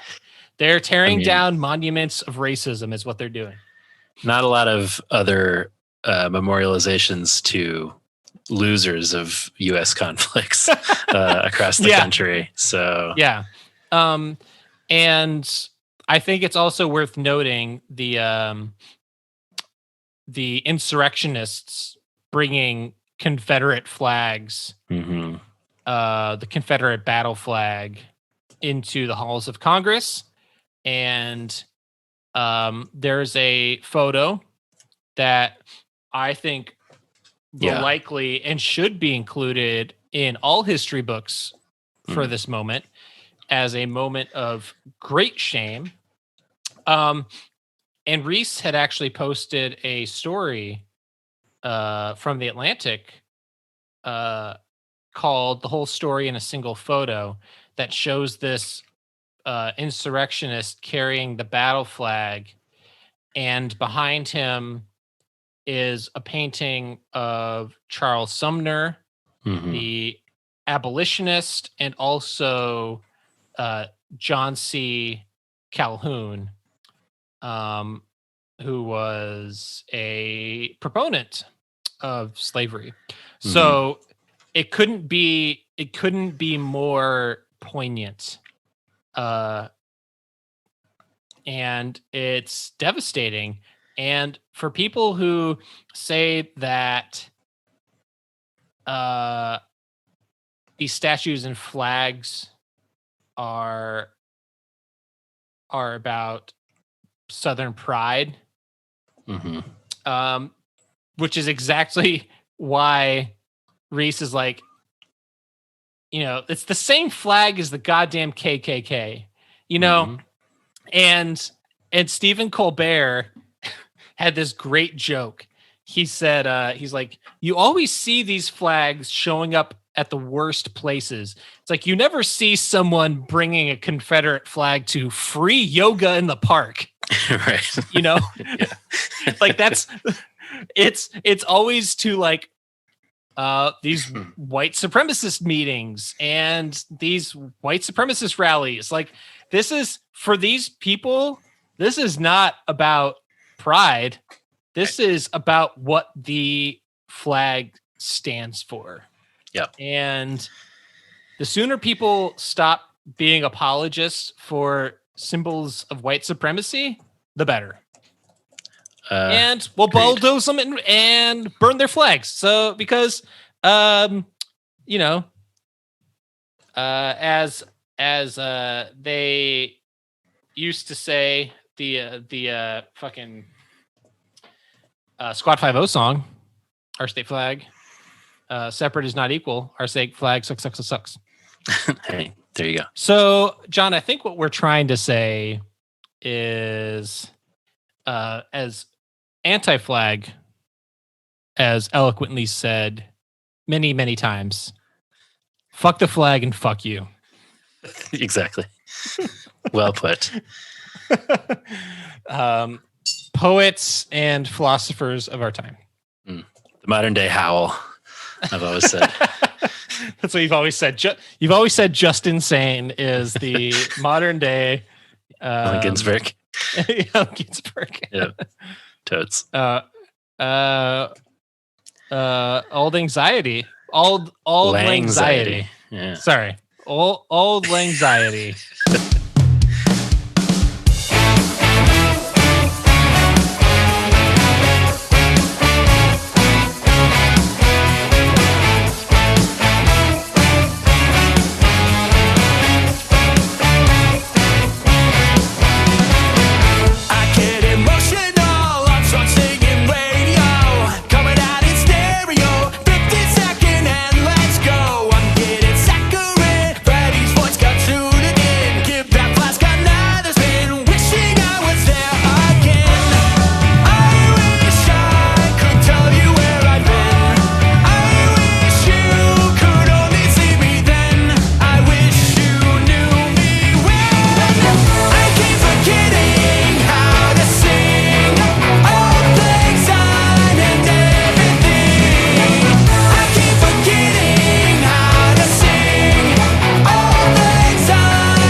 I just want to comment on, I love being able to hear Leonore in the what-ohs. It sounds great. I very good. fucking love it. Love it. This to me, I know you were saying that this is sort of like, this is probably my least favorite on the record. Really? Okay. That's sorry. What were you going to say? That it would just that you were kind of thinking it was silly, but to me, this, I wouldn't say silly. This to me feels like there's a bitter sweetness to this song. Like there's a nostalgia. There's a sort of, to me, it's like looking back on the formation of who you were, like what formed you, and how you're a different person now, and like, I don't know, there's something bittersweet to me. Sure. I wish I could tell you where I've been. I wish you could only see me then. I wish you knew me when. Those to me those words ring a little like sad to me, and I don't know, maybe they're not, but they just sort of feel like I'm different now, or things are different now, or Yeah. I don't know. This song just feels a little bit melancholy to me. Sure. Despite the upbeat melody.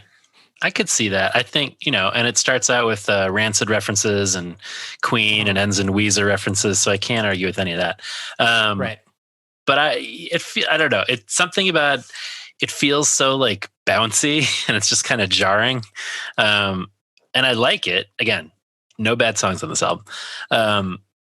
It's fun. It's just it feels the most sort of like out of place compared to what we just came out of, and I appreciate variety, but I don't know. It didn't move me in the way that most of these songs do. I don't know. This to me feels like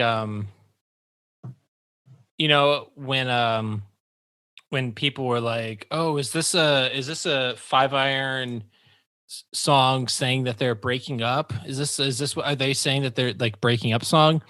And to me, like, and tomorrow may come and tomorrow may never come again.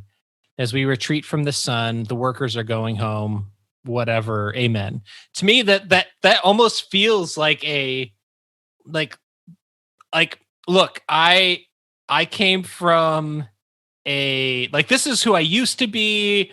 I was very different. I'm sort of reminiscing or like feeling nostalgic about albums that were significant, and this might never happen again. I don't know. That's kind of, there's sort of a duality to this. The like feeling very connected to the past you and maybe not being able to have that again. I don't know. That makes sense with the title being a reference to like, Auld Lang Syne being about forgetting things and anxiety being about like the anxiety surrounding the idea of forgetting, letting go of the past, that kind of stuff. So that makes sense. Yeah. I don't know. There's probably some deeper stuff, but I don't know. That's kind of what I'm taking away from it. And it's also, when you think about ska in general, that you think like, oh, listen to this bouncy ass music coupled with profound and like troubling lyrics. That's like like just sort of like the definition of ska. And like I understand what you're saying, like going from tyrannus or whatever, however you want to pronounce it, to Auld Lang Anxiety. It just seems like a big shift in tone, but the tone of the record, the politics of the record, it's very heavy at the front, and a lot of the remaining, I mean, with the exception of While Supplies Last, the remaining songs on the record are very, very personal, and this is sort of like, to me, this song sort of sets a shift in tone for the second half of the record. Yeah. Which includes Homelessly Devoted to You, which I'm curious about you breaking down for me what it means.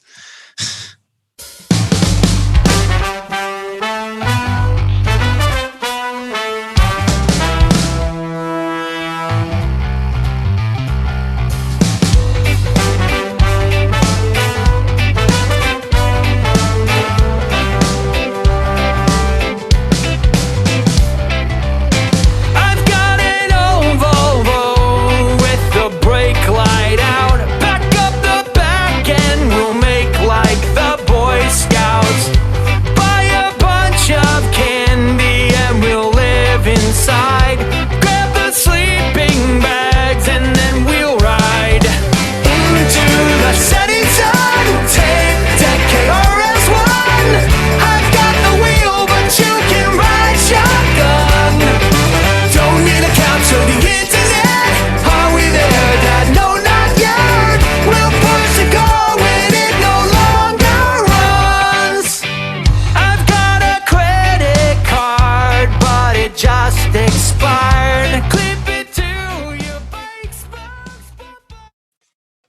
So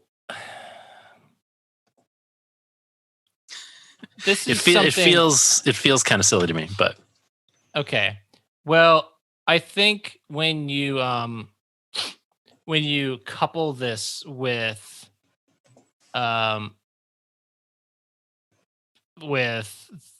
like something I missed. sure. Yeah, I could see that. This to me is a song that is primarily about his kids.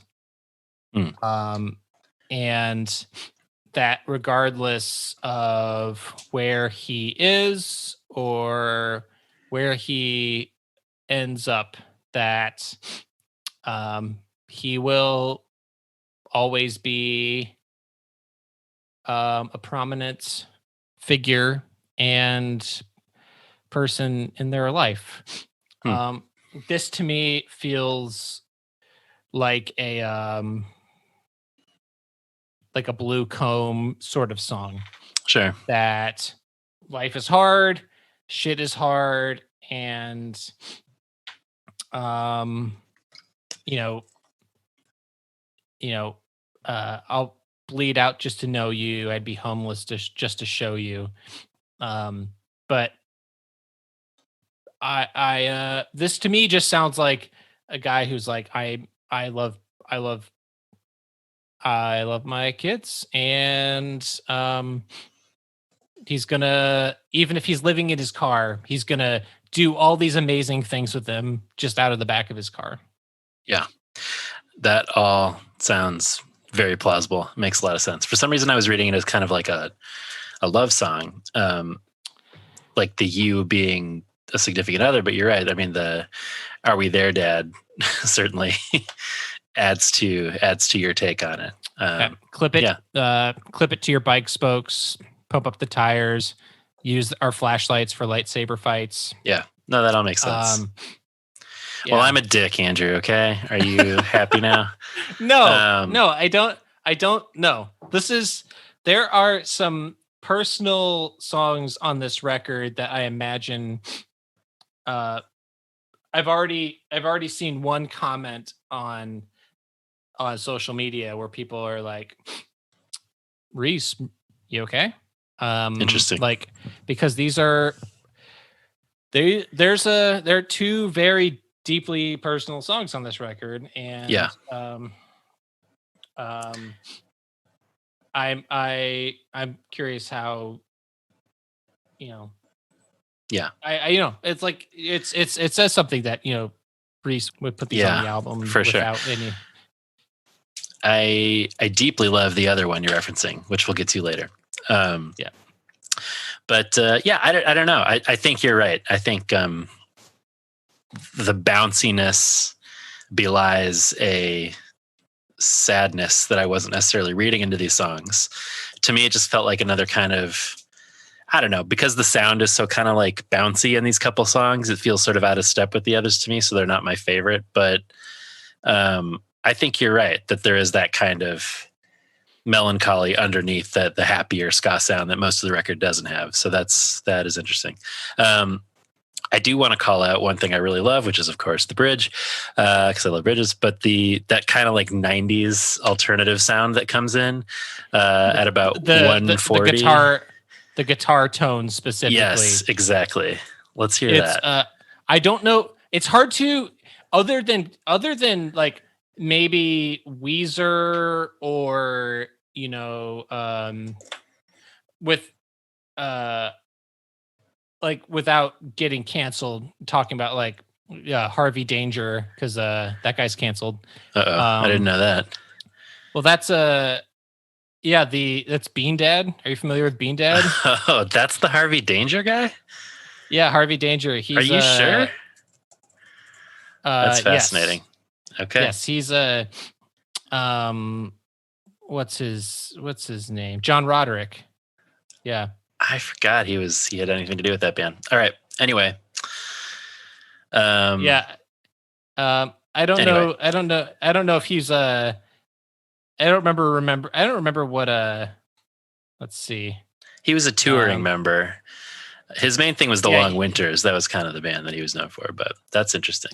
Yeah, he didn't play like I don't know. He's not like the lead. He wasn't like the lead guy, but anyway, yeah. So yes, that's that sound for sure. Yeah. Yeah, that sort of because when people think of like Harvey Dane, this is a segment. This is flag. This is flag pod sitta. Exactly. Everybody's coming to get me. This is that Where Have All the Merrymakers Gone is a very underrated record. If you have not listened to the entirety of that Harvey Danger record, I highly recommend going and listening to that record. It's a great 90s alternative record. But yes, let's listen to that to the chord or to the bridge. When it no longer runs, I'm getting demoted. Yes, I've been outvoted. Doesn't matter 'cause I know you. Hopelessly devoted, aorta just exploded. I'd bleed out just to know you. I'd be homeless just to show you. Yeah. Even like some Yellow Second vibes there with that. Yeah. Yeah, it has a late 90s, early 2000 or early aughts kind of pop rock kind of sound going on to it, or alternative rock sound. Yeah. And almost like it's a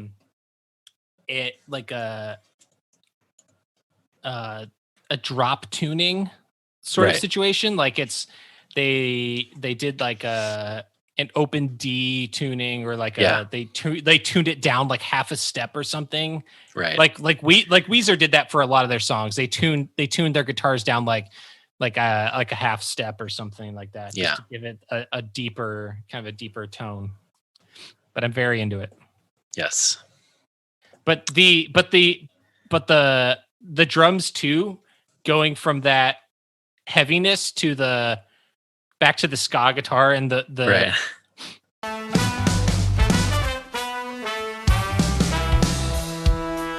Yeah.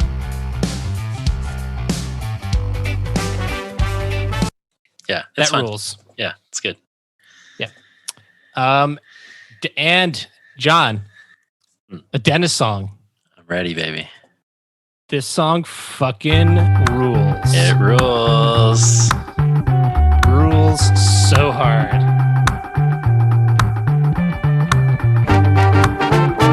Oh, yes. 100%. So good. So great. We're busy people, we can't look up. We have our devices, and that is enough. With scoliosis, we're going blind. The image is burned in the back of our minds. One heart, analytics will apply to hearts. We have been notified, 3 hearts. The days are passing by, 4 hearts. And we've all been hypnotized.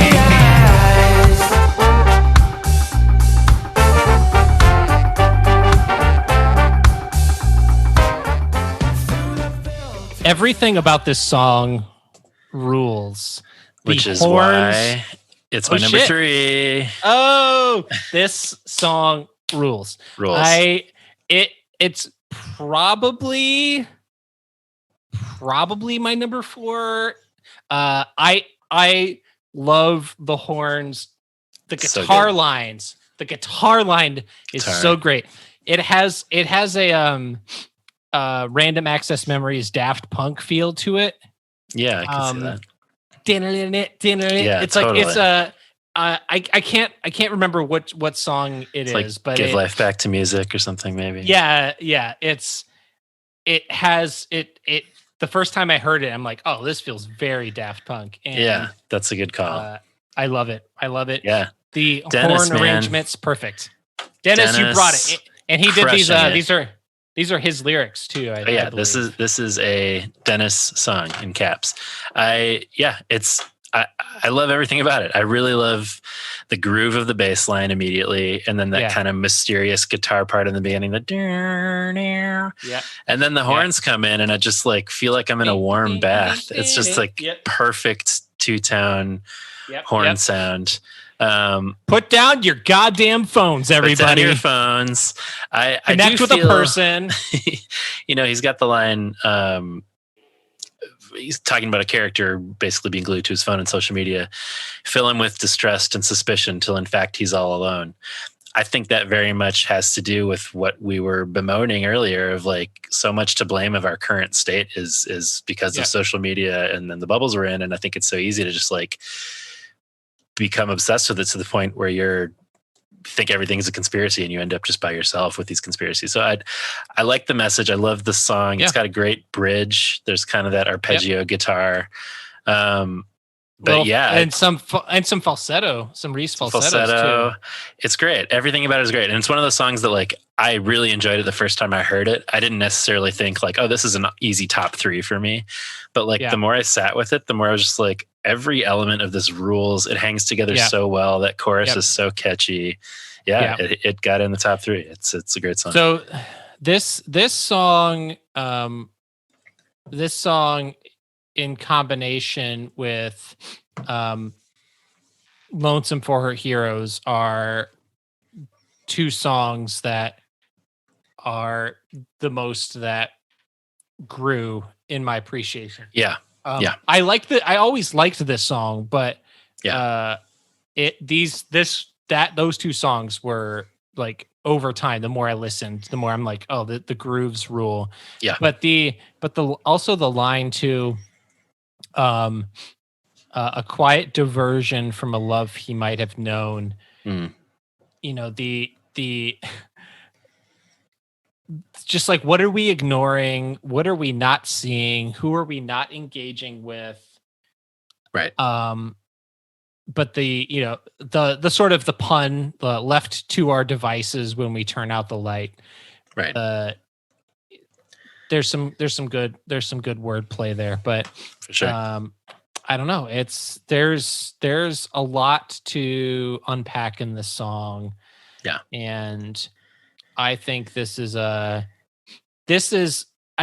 keep comparing some of these songs to older 5-iron songs, and I don't do that intentionally as like a way to like, but like I just feel like there are themes that and lines that connect 5-iron songs to each other. And I do feel like this is Beautiful America updated for 2021. No, I had the same thought. It feels like in line with other Dennis songs, but it also, one thing we talked about in some of the earlier episodes was like they sometimes felt a little jarring compared to the Reese songs. This feels very much in line with the rest of the album to me in terms of sort of it is of a piece with other things Dennis has talked about. But I would say that conundrum he's exploring is as attached to this perilous moment we're in as anything else. So yeah. Yep. Yes. Oh shit, bro. Ooh, oh shit. Heard this one before.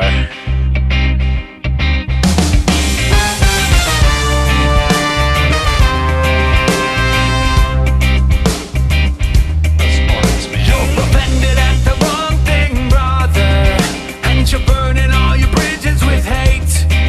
You fell asleep while Jesus stayed up weeping, while the Pharisees were plotting our fate. Yesterday was peaceful, now your verses are deceitful. Now your congregation's waiting the store. It's mutiny on the beagle, more affluence for the eagle. When you're out of food, you just see the poor. Hiding behind your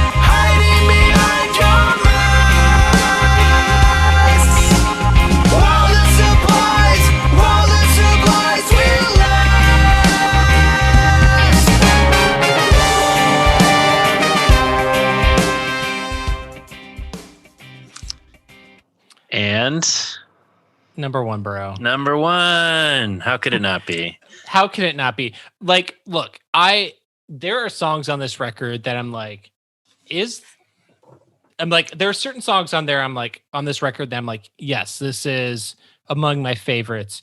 But when I get to the end of While Supplies Last, I'm like, oh, of course. This is of course this is my favorite song. Right. And especially, I mean, we have talked about this song on a previous episode. Yes, many times. But for those who, for whatever, maybe we have new listeners. Maybe we have a new listener who's coming in who just heard about our podcast because they read the liner notes. They're Who's Magnified Pod. Shout out to Five Iron Frenzy for mentioning us in the thanks in their liner notes. Thanks for putting us above MXPX. Sorry, not sorry, MXPX. Sorry, Frankie T. Oh man, we are truly. I mean, we've said variations of this so many times, but like, if you could have told us as kids, I mean, this would truly blow our minds. So, thank you, Five Iron. Yes, we love you guys so much. But this song, when we first heard this song, and when I first heard, oh shit, John. Hey John, how's that hit? We all deserve this for not forcing kids to pray. Do we need to open it up?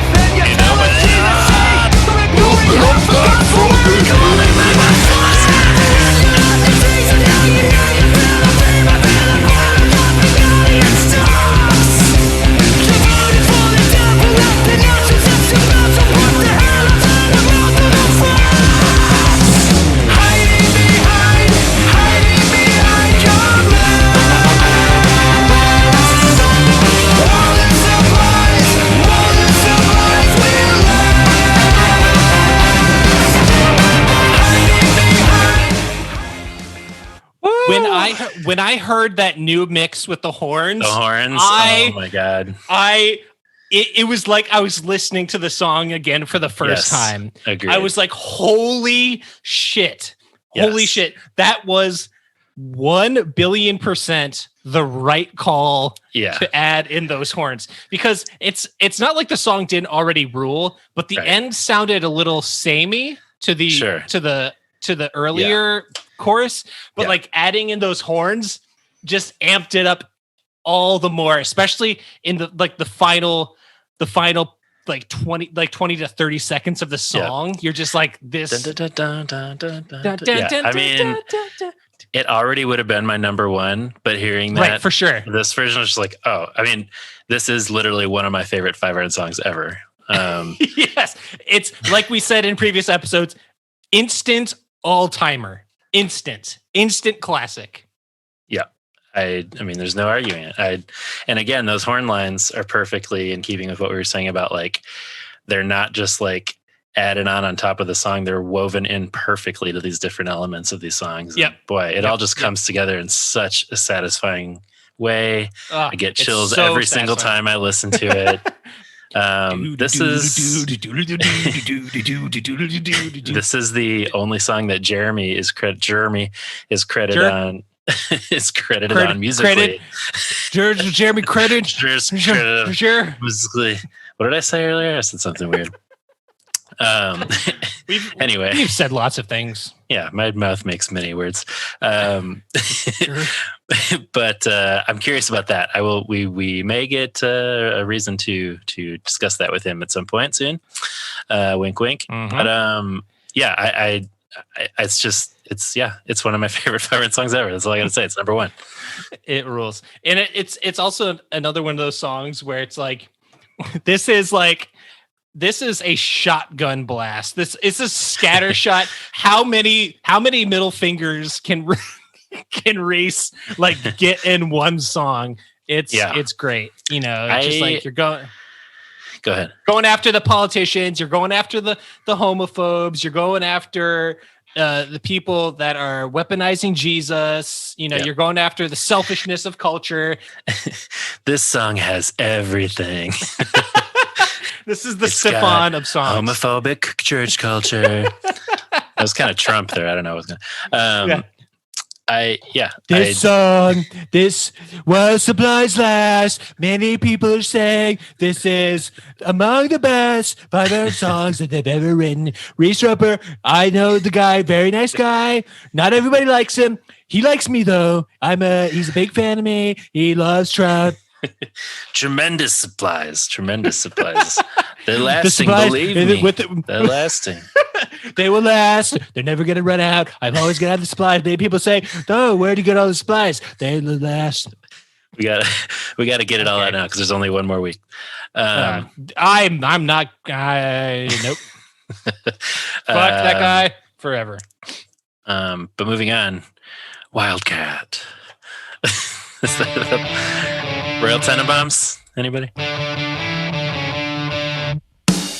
you're the king of the North Dakota oil fields, redneck, leatherneck, drilling it for high yields. Now you've got a Cadillac, a bulletproof windshield, 38 shooting from the hip and keep it concealed. A misanthrope from a misguided father. You've got a woman you may love and a daughter. There's 1,000 things you wish that you had taught her, but now you can't because you poisoned someone's water. And you'll fade away to monochrome. Run away, you have no place to call your home. Burn the oil, burn the gas, set aside an hourglass. Hero of the working class, you wildcat, wildcat. Burn the rubber, burn the skies, burn the world and close your eyes. Hold before the next sunrise, you wildcat, wildcat. You were the hero of your one-horse hometown, steel-toed blue-collar factories. This is a driving banger. It is. It's definitely got a punk chorus in particular. The horns on the chorus too is Yeah. what takes it next level for me. Yeah, You know, I wasn't sure about the. It seemed like Reese started a little low. it's a little low for him. Yeah. He goes up high quick, but yeah. Yes, but like I don't know. I still think it works. It's a little low, but I love the chorus. The chorus is great. Of course, is great. I was wondering if this is like a reference to something specific. I mean, my understanding is it's sort of like just the ideal of like an oil drilling cowboy type who's ruining the land and ruining his personal life, kind of in favor of capitalism and machismo or whatever. But I'm like, is this just kind of like a character, or is this like a particular story or person? I wondered. Yeah, I don't know. It's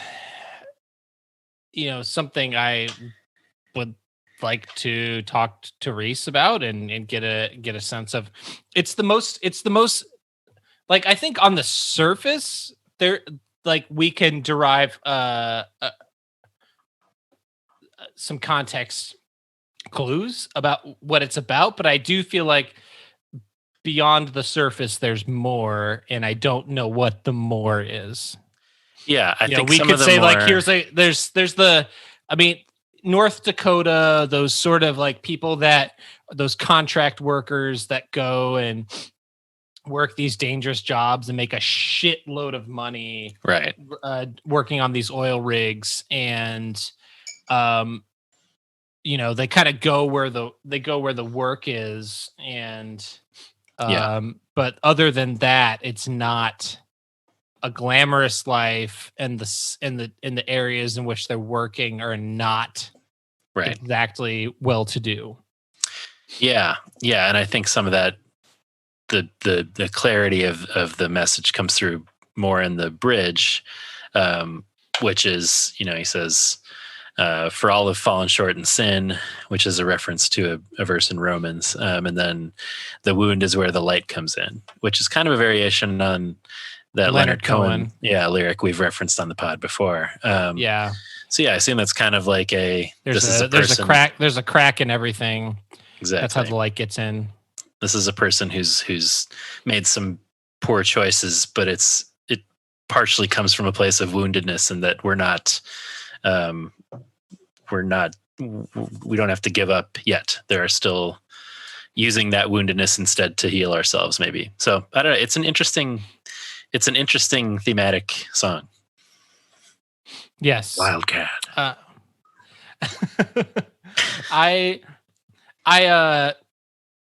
The wildcat part is, are you familiar with that terminology?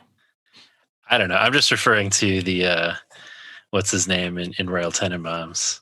I haven't seen Royal Tenenbaums in years. So The Owen Wilson character does this like Charlie Rose interview where he talks about this book he wrote called Wildcat. And they were like, wow. Oh, wow, Mater. Wow, Wildcat. Wow. But they were like, the question is like, tell us about Wildcat. And he's like, well, Wildcat was written kind of an obsolete vernacular. And then he just kind of stares off into space and goes, Wildcat. Wow. So anyway, I thought maybe that's what it was to. What are you talking about? Wow, Wildcat. Wow. Wow. What were you referencing? No, I don't know. I don't. Oh, okay. I mean, unless it's about Northwestern University, I don't know. Maybe we're cracking this whole thing wide open. Yeah, this is specifically about the Northwestern Wildcats. No, I don't know. Maybe it's a terminology. Wildcat is a terminology for somebody who works. I don't know. I don't know. You are correct. A wildcatter is an individual who drills wildcat wells, which are exploration oil wells drilled in areas not known to be oil fields. Oh, So there okay. we go. Well, there we go. Nailed it. Mystery solved. Like something I missed.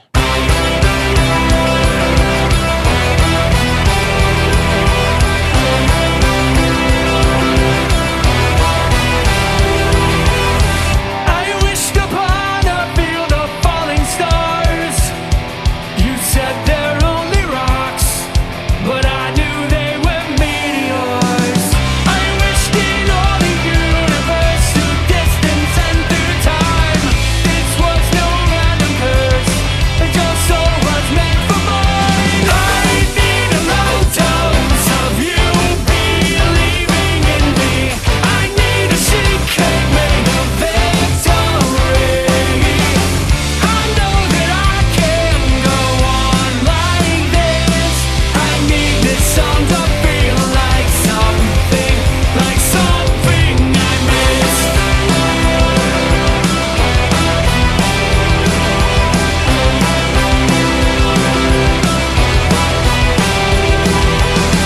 Tomorrow is another day, for as long as you both shall live. I really love this one. Yes. I resonate with this song quite a bit. Yeah.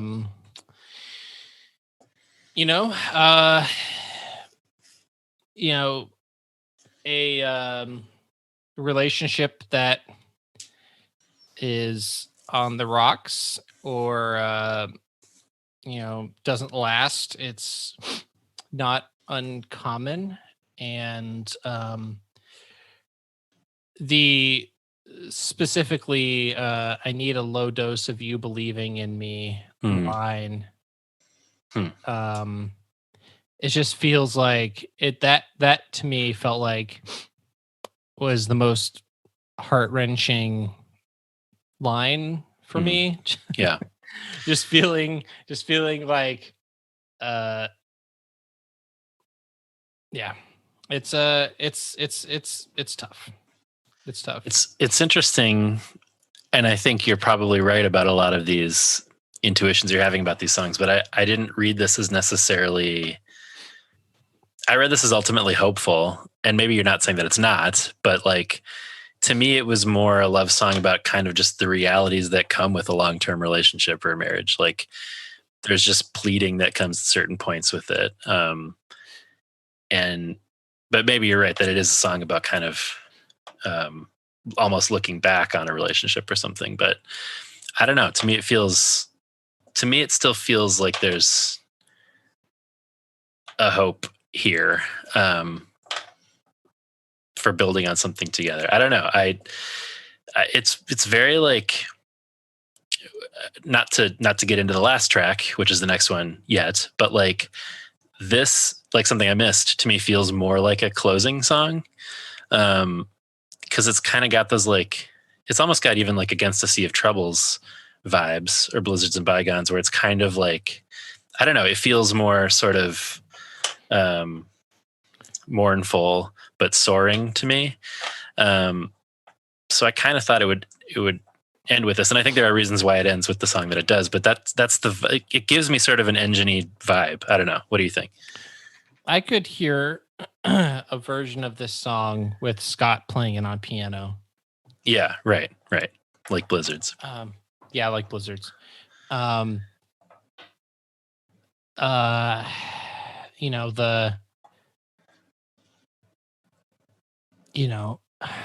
Tomorrow is another day for as long as you both shall live. In this life of hiding knives, I covet your forgiveness. In this war of heartbreak, phoned in, goodbye serotonin. It just feels like a this is not where I want it to be. Right. Almost like giving up, and goodbye serotonin, just being like, I don't have any more of those good brain feels anymore. It's, I don't know. That's interesting. I almost thought what he was, and again, you're probably right, but I almost thought what he was saying was like, I don't have like all of every single detail of everything. No, but I think you're dialed into the headspace of this album. That's what I'd say. I kind of read that as like the back and forth that comes inevitably with any relationship. Like, I covet your forgiveness. Then there's the serotonin that comes in with like the forgiveness and going back again. But you could totally be right that he's actually saying goodbye to serotonin and just in a miserable state. I don't know. The song feels beautiful and powerful to me, regardless of sort of the state of, Reese's or the narrator's relationship, or even what the song is saying. It feels sort of, I don't know, it does this great 5-iron thing of capturing something sad but making it beautiful and soaring almost. And I really love that there's a great horn intro, but that guitar part, and then the guitar throughout the like, it's so cool. I don't know, it really propels the whole thing for me. This is definitely like a top 3 contender for me. Well, when you look at like, at the very beginning, I wished upon a field of falling stars. Mm-hmm. And it, that your soul, essentially, I wished upon a field of falling stars that your soul was meant for mine. Mm. And then the end says, I wished upon a falling star that this is the bottom till death pulls the two apart, that you have not forgotten. It's just like, when you combine those two, it's like, we're meant for each other. Yeah. And fuck, that could this be any worse? That this is, it's like, I really want this to be as bad as it gets. Yeah. Man. Props to Reese for always being vulnerable. Like, this is what I deeply love about the dude. Yeah. He's putting himself out here in a extremely vulnerable place. Yeah. And I love that. So I mean, somebody who is an Enneagram 4, who loves talking about his feels and loves being authentic. I love that. I love that a lot. We diagnosed him as such. He has yet to take the Enneagram, but I'm fairly certain that's what he is. I will definitely look at Almostly Devoted to You and the song differently post this discussion. So anyway, but regardless, I really like this song. Same. Same. Erfano. What's the track?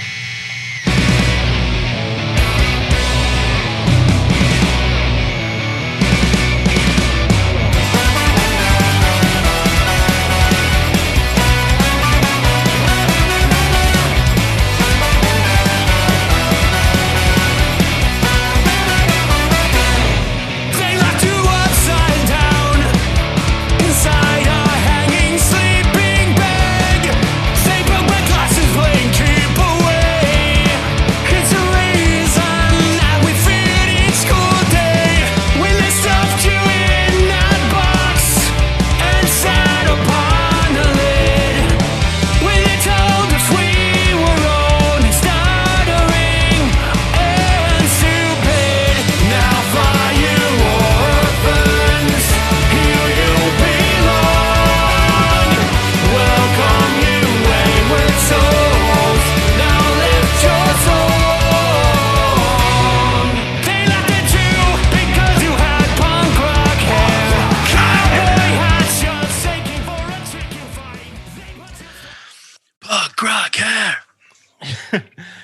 this is so in line with so many songs across the Five Iron Yes. discography of For sure.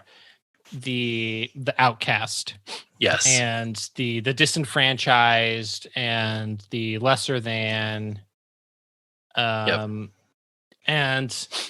the alienated and the tormented, and you know, I love it. I think it's a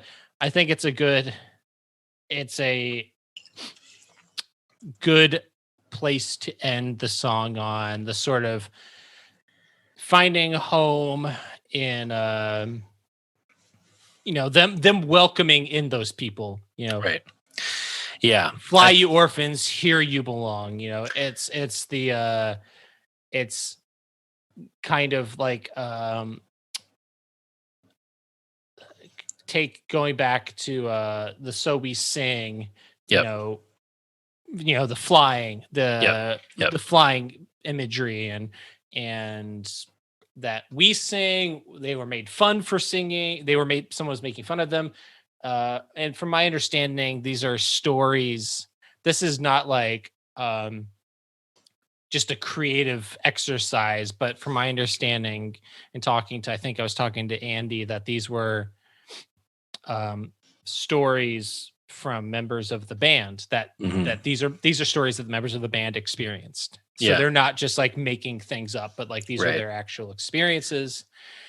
And that makes it all the more personal and heartbreaking. And you know, one time I held my voice, they told me never sing, you know, and so I love the song. I think it's a more hopeful way to end the record. Yes, I think it's a great kind of ska punk song. I think I was surprised, as I was saying, just that kind of is such a like driving banger to close things out on. But the more that I thought about it, the more I was thinking exactly what you're saying. Basically, like, this is a Five Iron mission statement, you know, like there's the idea of flying appears on so many songs across their discography, especially closing songs. And So We Sing, like you said, but yeah. And it's about bullying, which like in our first episode, we talked about the idea of like finding belonging in Five Iron when we didn't find belonging in other places. So yeah, I think thematically it totally makes sense as a place to sort of end in. And yeah, like you said, the now fly you orphans, here you belong, welcome you wayward souls, now lift your song. That feels very sort of like Five Iron gathering us up and sending us out as this like community we're a part of. I don't know. It's not worshipy, like you were saying, but the idea of us finding belonging and flying together does feel like a form of worshiping, you know, even finding belonging in God, if you're looking at it in that light. And it is powerful, you know. It doesn't surprise me that you're saying that these are, I assumed they were true personal stories. But the idea of kind of the ending of the song is appropriate and powerful also, of like, they had no right to steal your song, but you're still here and they are gone, so sing on. I mean, that again, it harkens back to the sort of broken but not defeated theme of albums like Engine of a Million Plots. And I'm very here for that mode of Five Iron. So I like it a lot as well. Yeah. And it's like the hope still flies, you know. That's kind of the vibe we get on songs like So We Sing and this song, you know. Well, that's Until This Shakes Apart. 8 years in the making. Yeah, bro. I don't know. I'm very happy with this record. Me too. I feel very connected to this record. And as I said, towards the beginning of this segment, that despite a lack of a closing worship song, and despite there being swearing and it being very politically left, I still think that this is Five Iron's most Christian record and most Christ-like record that they've written. I like that take a lot. I feel like I feel like Reese would really like that pull quote. So your number one, Well Supplies.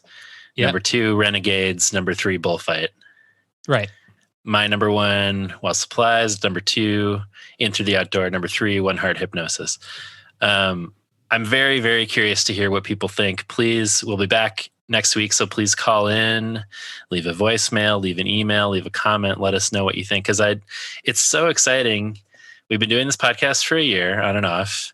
We've been talking about, 25 years worth of 5-iron records, and this is the first new one since we started. And like you said, we're gonna be diving in. So we dove in deep, but I love so much about this record. I do want to sit with it longer and see where it ultimately sort of stacks up for me. But do you have a sense, not to put you on the spot, but do you have a sense of where it might fall album rankings wise for you?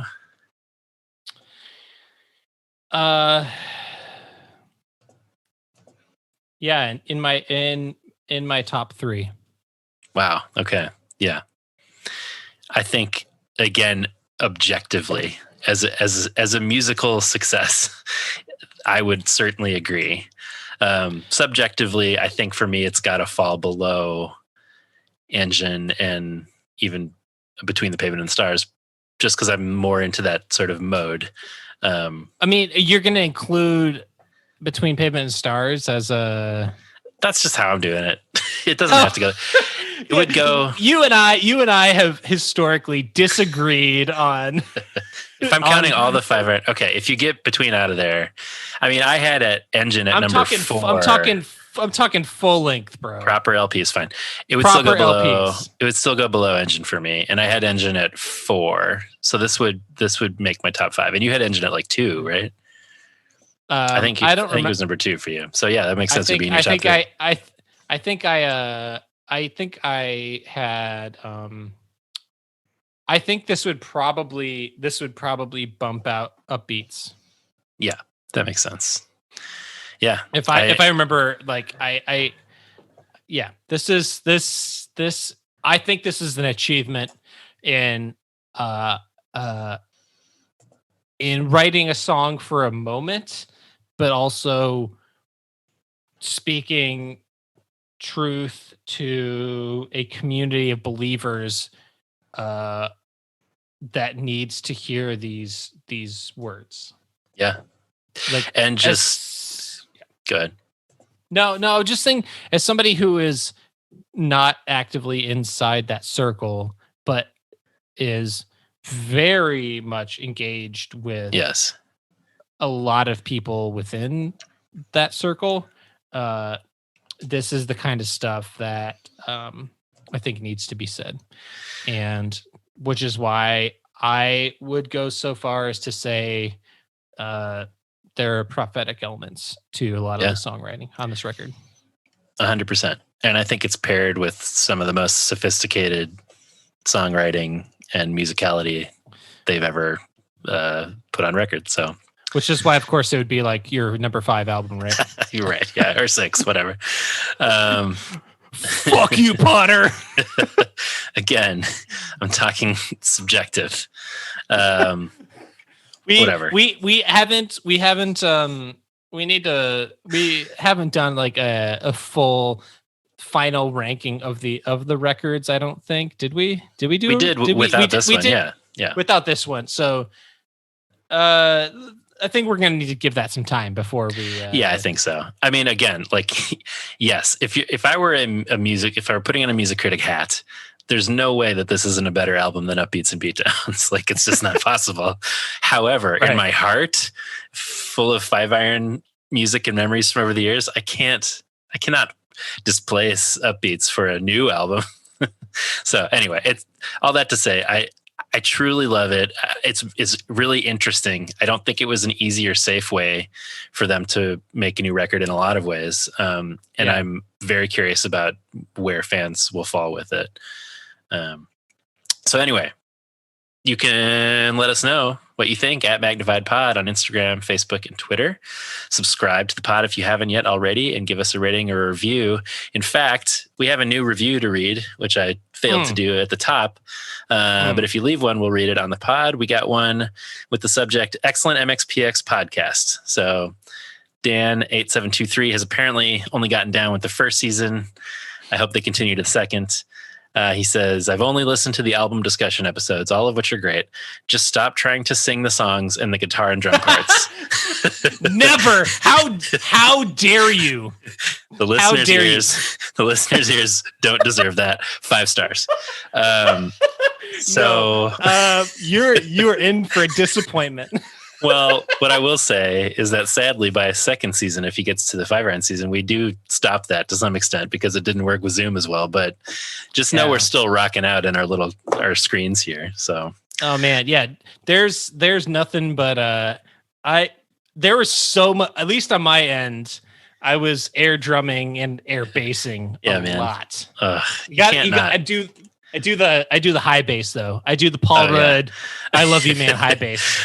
I got to keep my right hand up there in the camera so that you can see me. I need you to know that I'm slapping the bass. Oh man, Scott big slaps time. that fuzz bass big time on this record. Yeah. Scott is all about slipping the bass. Slap the bass. Slap the bass. Slap the bass. Big time. You can big time. You can email us. You can email us at magnifiedpod@gmail.com.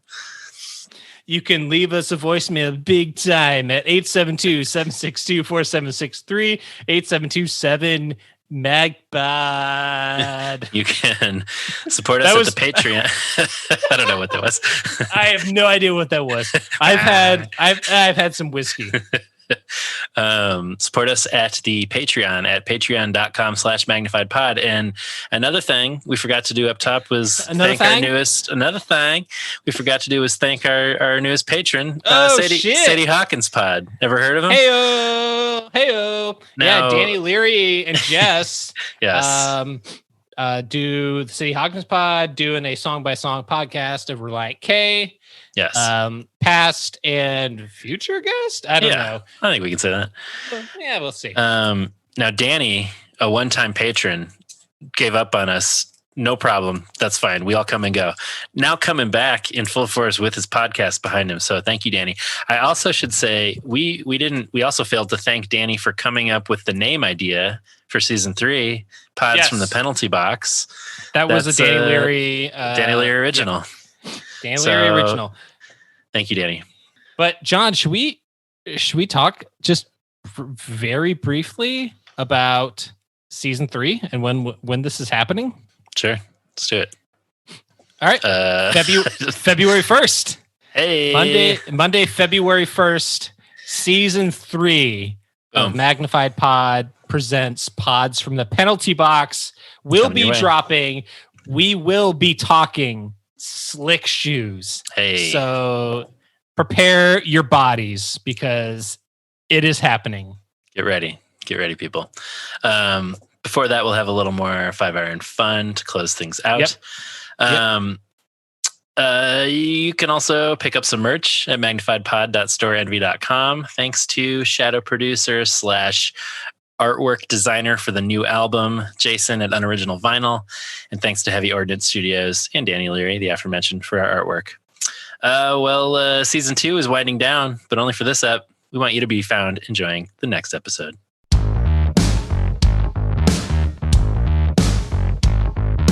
This is memorandum, nil desperandum. I will read the news with reckless abandon. Another protest and the world is in distress. Another bomb explodes and another finger blames the press. Shoot before the arrest, guns for teachers, Kevlar vests, cardboard for the homeless, cake to feed the dispossessed. For more shows like this one, visit rockcandyrecordings.com.